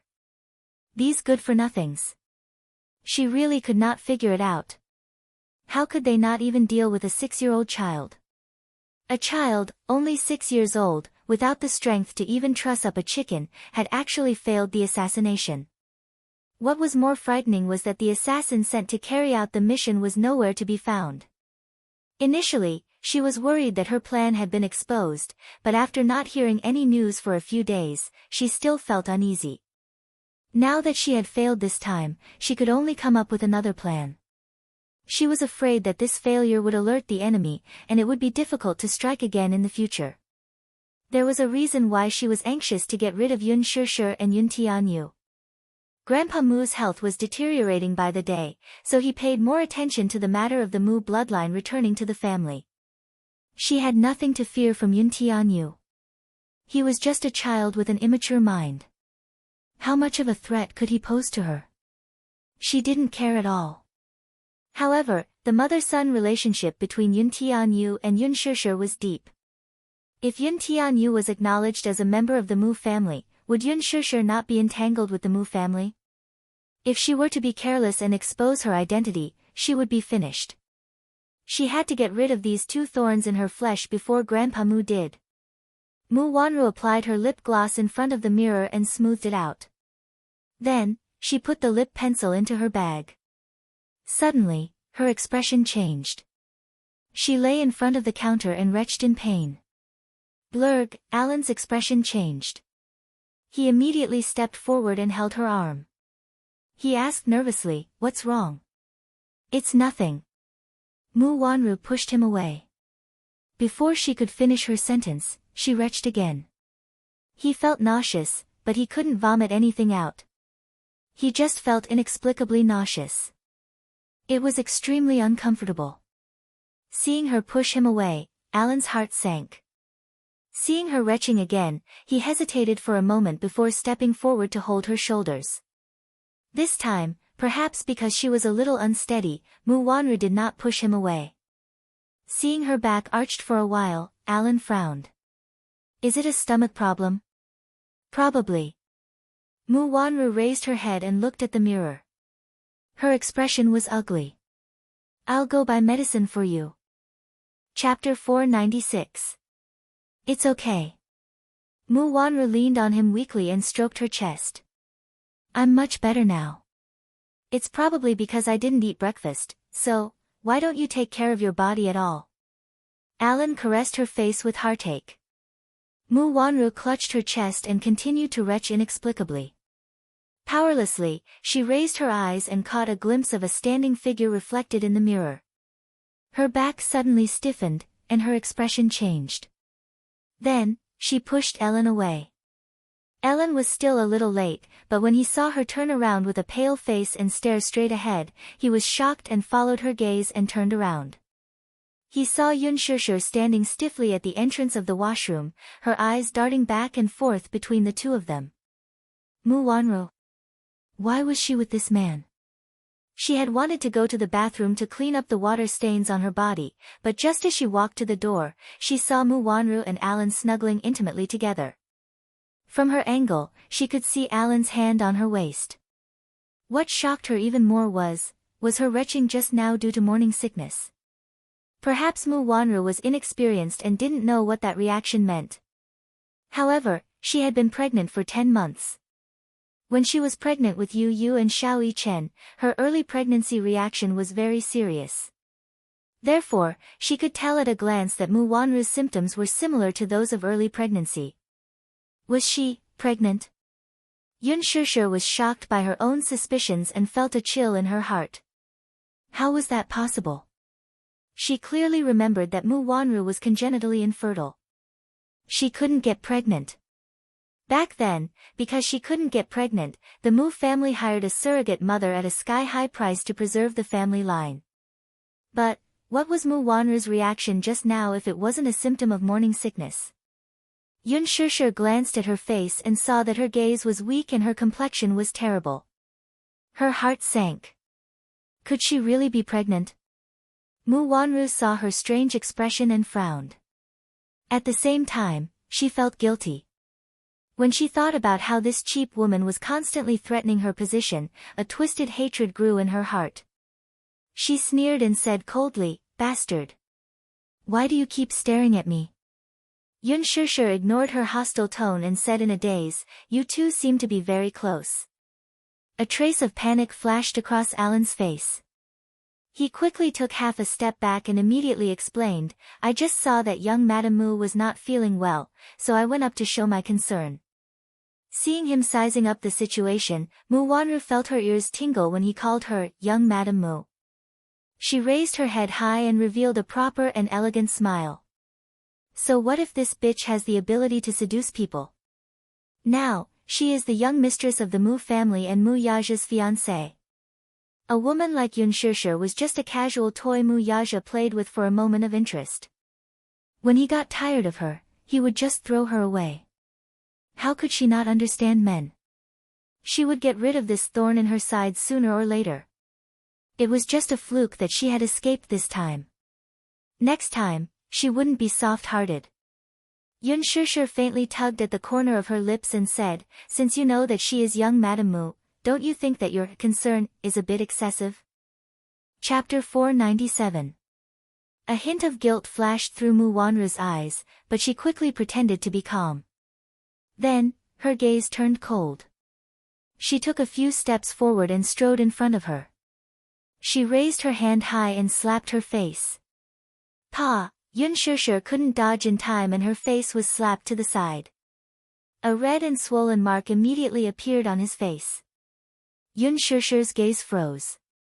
She caressed her burning cheek and stared at her in surprise. "Bitch! What are you looking at? Do you know what excessive means? I think you're the reincarnation of a vixen.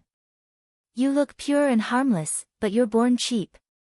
Mu Wanru gritted her teeth as she spoke. The anger and hatred in her eyes seemed to want to grind her bones into ashes. Yun Shishir was angered by her explicit and unrestrained words, and her eyes revealed a sullen expression. "What right do you have to call me cheap? You still dare to talk back?" Mu Wanru said as she stretched out her hand to slap her again. Yun Shishir, on the other hand, grabbed her wrist tightly and gave her a tight slap in return. Pa! Mu Wanru's slap caused her to lose her balance. She staggered back a few steps and almost fell. Alan quickly went forward and supported her body. He glared fiercely at Yun Shishir. What are you doing? She hit me first. This is for her. Yun Shishir replied calmly, without a trace of fear on her face. Mu Wanru covered her red and swollen cheek. Her eyes were filled with tears of grievance as she glared at her. She really wanted to step forward and teach Yun Shishir a lesson, but before she could take a step forward, her chest started to retch again. She tugged at her clothes and stopped in her tracks. Her eyes were fierce as she glared at Yun Shishir. A cheap person is a cheap person. She was born cheap. Yun Shishir was shocked when she heard this. There seemed to be a flash of white light in his mind. The scenes buried deep in her memory flashed before her eyes like a merry-go-round. In the fragmented memory fragments, a beautiful girl who looked like a proud little princess pushed her to the ground, pointed at her condescendingly, and mocked, B*TCH will always be a B*TCH, born to be a B*TCH. Suddenly, he had a splitting headache. It was as if something was breaking out of her head. She rubbed her throbbing forehead as she looked coldly at Mu Wanru's malevolent and distorted face. Her thoughts were in a whirl. 15 years ago, as far as she could remember, she had never seen her father when she was young. Her impression of her mother was that she was as beautiful as poison, arrogant and elegant. She also had a younger brother. For as long as she could remember, the three of them depended on each other for survival. Although they were a little tight on money, she felt that those were the happiest times of her life. When she returned home, she had her mother and her younger brother. She loved to snuggle with her younger brother on the bed.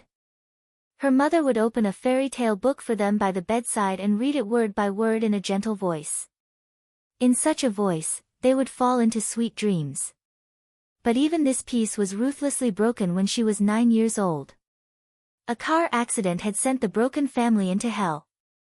In that car accident, if it wasn't for her mother's protection, she wouldn't have survived. And if it wasn't for her mother protecting her, her mother and younger brother wouldn't have lost their lives. Chapter 498.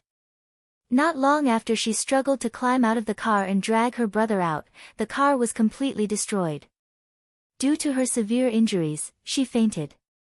When she regained consciousness, she had minor injuries all over her body, and her brother was nowhere to be found. Her mother was eventually declared dead. Just before the death notice was issued, she held her injured arm and watched helplessly as her mother was pushed into the cold morgue. She followed along stiffly without crying or shedding a single tear. She seemed to have forgotten what tears tasted like. Her mother did not have many friends when she was alive, and her funeral was taken care of by kind-hearted people in society. After all, she did not have any relatives, and they pitied her, so the funeral was hastily arranged. After that, she was hospitalized for a whole month. She could not even remember how she survived. She dreamed in the middle of the night, and her heart was cold and desolate.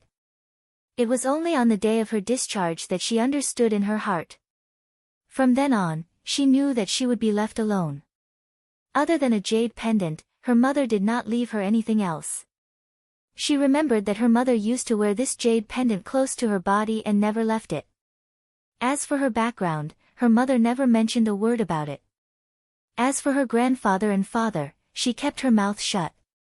However, she still remembered that the place her mother mentioned was the Hu family, a place she hated all her life.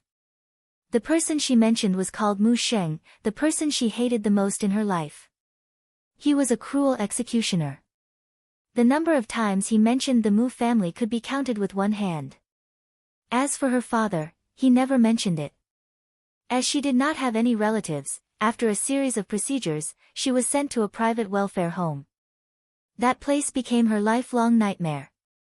Perhaps that memory was too dark, and she did not want to remember it. It was as if she had selective amnesia, and her memory of that place was no longer clear. Until Mu Wanru said, B***st**RD will always be a B***st**road born to be a B***st**RD. It made her recall that when she was young, there was once a girl who pointed at her and cursed her like this. When she first entered the welfare home, she was quickly assigned to her own dormitory. In the 20-square-meter room, 16 children were squeezed in. There were 8 beds and 2 floors. It was extremely crowded. There was a girl in the same dormitory with her. Everyone called her Xiao Rou. She was beautiful and generous. Like other children, she longed to be adopted by a rich family. She was different from other children. In his memory, she was always dressed up beautifully. She was beautiful and had many beautiful dresses. She always had a lot of candy and snacks. She was like a little princess who was doted on by thousands of people. She was the moon surrounded by stars, high and mighty. The director and teachers of the orphanage loved her very much. She even had a large group of fans among the children. She was like a little fairy. Everyone liked her and spoiled her. At that time, she still hadn't gotten over the pain of losing her mother. She was a little autistic and didn't like to talk, so other children didn't like to play with her. This girl was the first to talk to her. When she was lonely and helpless, she gave her a candy and said to her, "My name is Xiao Rou. What's your name? Let's be good friends." She thought that this girl was the little angel. She was kind and willing to help others. Chapter 499. She had always been grateful to this girl. Until one day, when she walked into the washroom, she heard a rustling sound coming from one of the cubicles. Then, she heard a series of faint gasps, accompanied by the sound of struggling. Xiaorou's nervous and scared voice came through. "Dean, be gentle. Xiaorou hurts. Woo-woo. Xiaorou, be good. Xiaorou, don't shout. Don't let others hear you. Dean, can we not do that today? Xiaorou will help you with my mouth, okay? Okay, Xiaorou is so good. I'll buy you candy later." She was shocked when she heard the dean's tense voice. At that time, she was young and ignorant and didn't understand what was going on. She only knew that this was a girl's washroom and didn't understand why the dean would appear here. She walked closer to the cubicle with doubts. The door was locked from the inside, but through the small gap, she was surprised to see the dean standing upright with his back against the door. From her angle, the dean's pants were pulled down to his legs, and Xiaorou's clothes were half off as she knelt on the ground. Her head kept moving, but she couldn't see what they were doing. She moved closer, but her face accidentally bumped into the door, which alarmed the 2 people inside. Xiaorou was shocked. She raised her head guiltily and looked at the door with a pair of frightened eyes. Yun Shishir couldn't dodge in time and their eyes met. At that time, she was inexplicably flustered.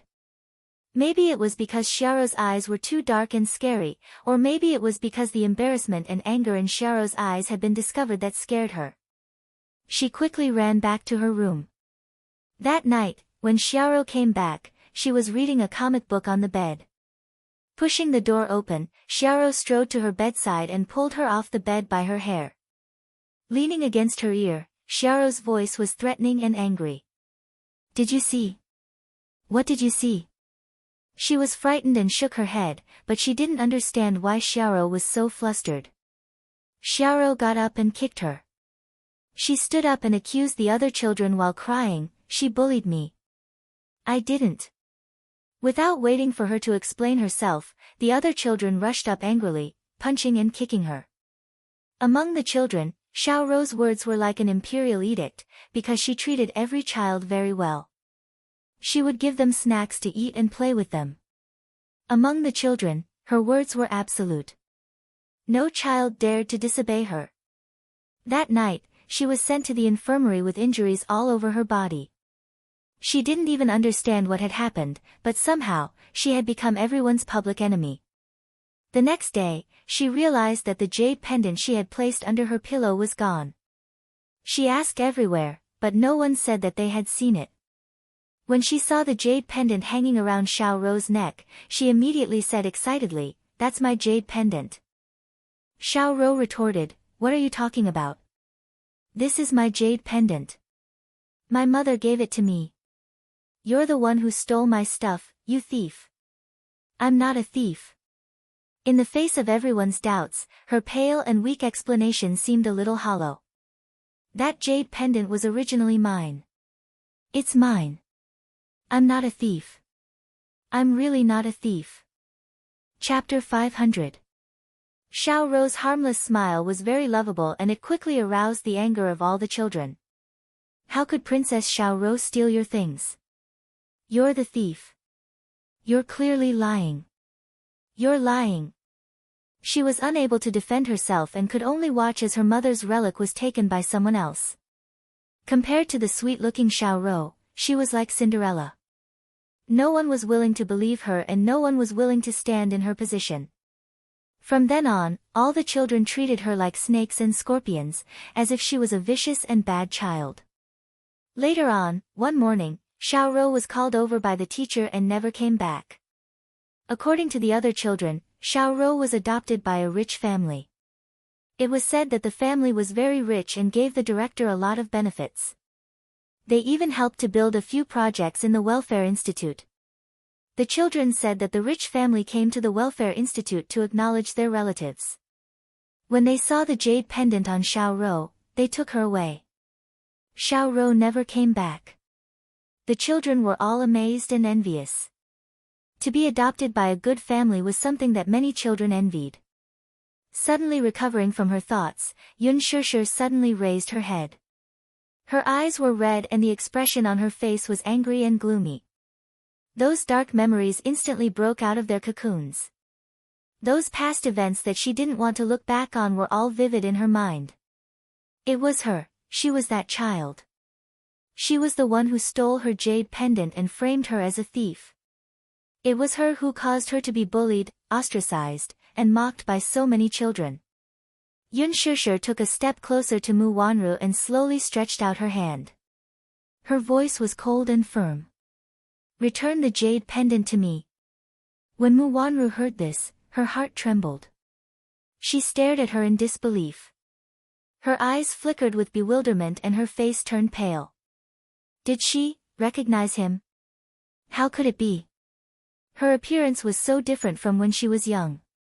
How could she recognize her? You're Xiao Rou, right? Yun Shishir's lips curled up coldly. She opened her palm and stared straight at her. Her eyes were bloodshot and she looked extremely miserable. I don't know what you're talking about. Mu Wanru kept dodging his gaze as she retreated step by step, trying to defend herself with a pale face. Now that things have come to this, how much longer are you going to pretend? Yun Shishir's eyes widened in indignation.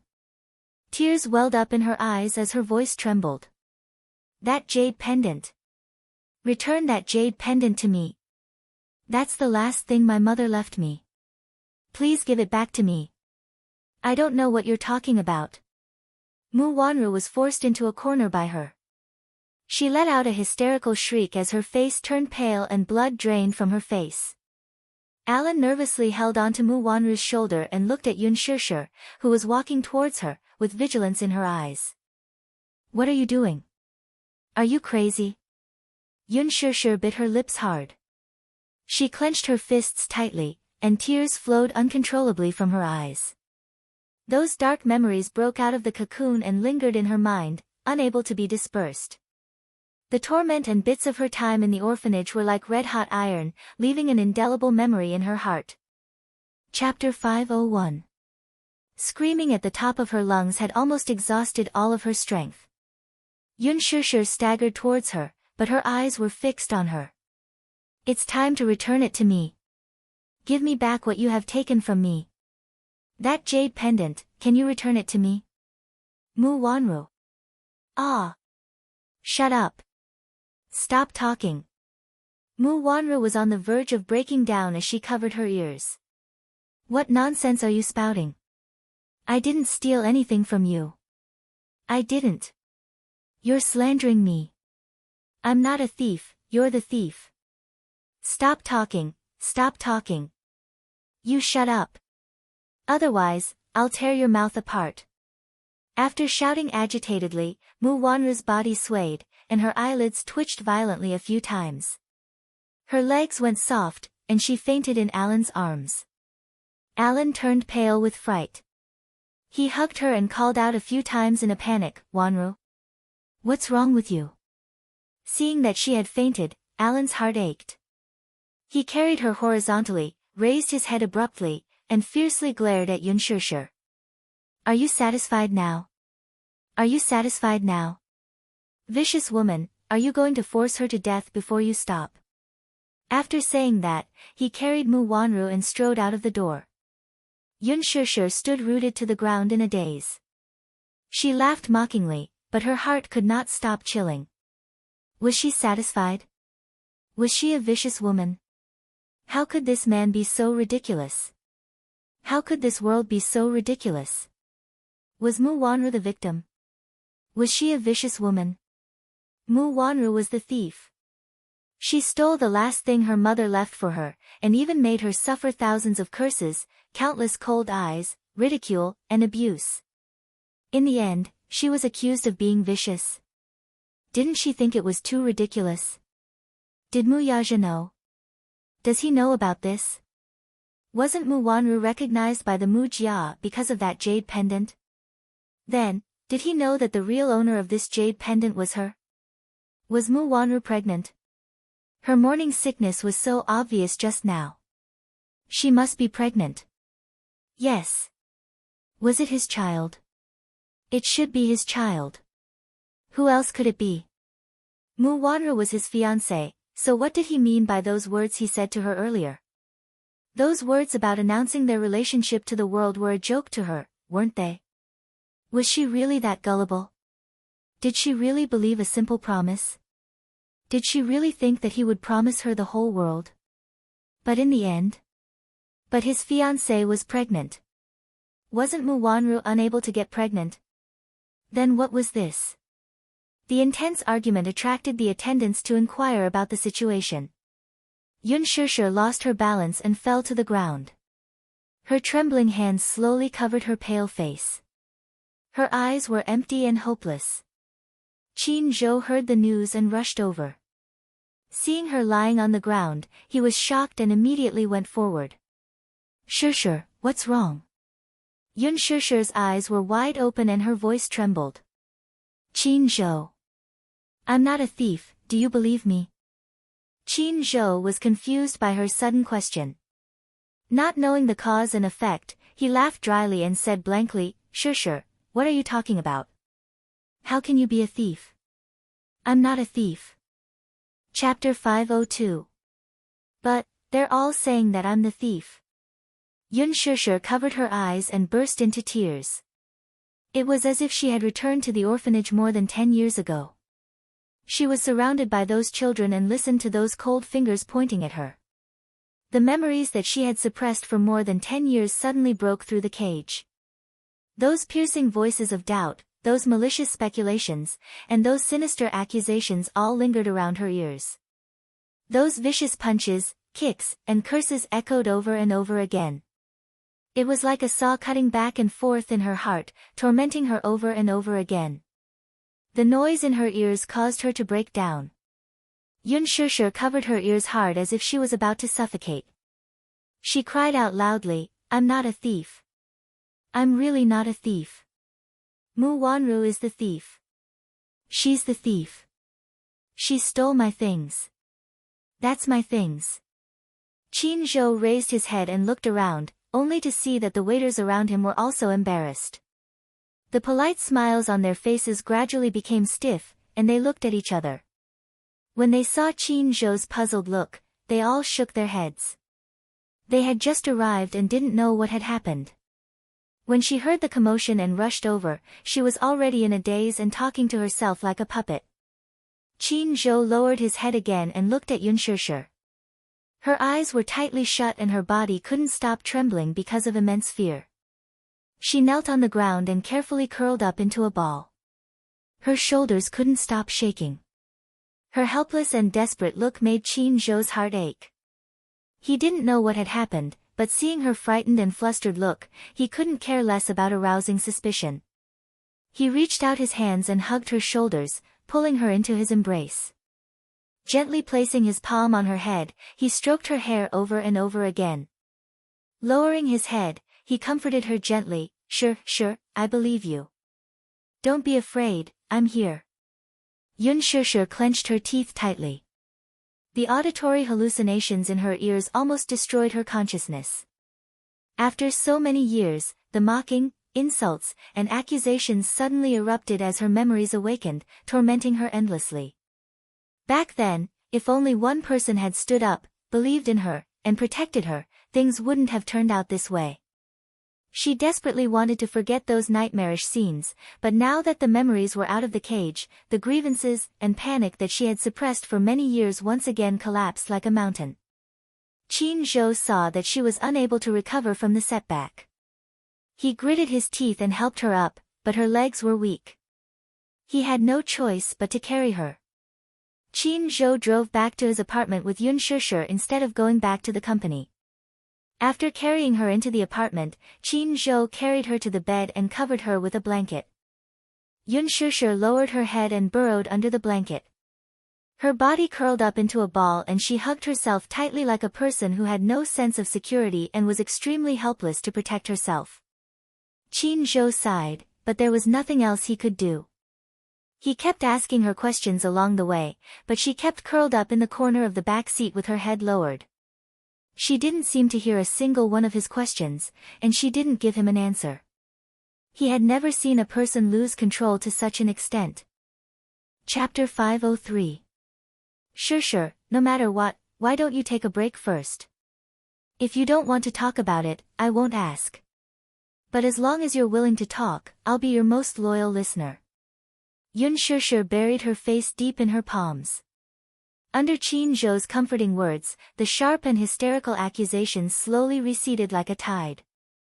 Yun Shir slowly raised her head. Her eyes were exposed outside the quilt. Her line of sight overlapped and slowly regained clarity. She looked up at Qin Zhou and gradually calmed down. Sleep first. Qin Zhou saw that she finally opened her eyes and looked at him with a gratified smile. Yun Shir only nodded quietly but still didn't say anything. Qin Zhou tucked her in, got up, and walked out of the room. On the way, he closed the door for her. Yun Shir blinked and stared blankly at the ceiling. Gradually, she fell asleep. In the hospital. Mu Wanra lay unconscious on the bed in the consultation room. Alan sat at the desk and looked at the doctor's face from time to time. He nervously asked about the situation. What's the situation? The doctor pushed up the glasses on his face and calmly raised his head to glance at him. Then, he continued to write and draw on the medical record card. Alan couldn't sit still and urged again, Doctor, what's the situation with her? Who are you to her? The doctor asked expressionlessly. Alan was stunned for a moment, but he said guiltily, just a friend. Friend? I think you two are quite close. You don't look like friends. The doctor had some doubts in his eyes. Alan asked awkwardly, Is that important? Of course it's important. If you're her family or boyfriend, I might have to congratulate you. But you said you're just her friend. I suggest you call her family and ask them to come to the hospital. The doctor said and lowered his head to write on the medical record book again. Alan's face froze for a moment. He didn't understand the meaning of her words for a moment, but he was keenly aware that there was some mystery in her words, so he asked again, Is she sick? The doctor frowned. Do you know her family? Call her family and ask them to do a test to see if she's pregnant. Pregnant? Ellen stared blankly for a long time, thinking that the doctor was joking with her. She couldn't help but doubt his professionalism. Doctor, I'm sorry to interrupt. Are you sure she's pregnant? We still need to do further tests to confirm whether I'm pregnant or not. What's wrong? The doctor sneered, Sir, do you think I'm joking about such a serious matter? That's impossible. Alan hesitated for a while before saying slowly, she was found to be infertile. Because of this, her family even invited a doctor, but they all said that she was congenitally infertile. How is that possible? This girl's body is clearly very simple. What's the basis of those doctors saying that she's infertile? The doctor found it ridiculous. Since you don't believe me, take her to do an HCG examination. We'll get the results soon. It's useless for you to waste your breath on me. Alan frowned, but he hesitated for a long time without making up his mind. He also wanted to do an HCG examination for her to see what was going on.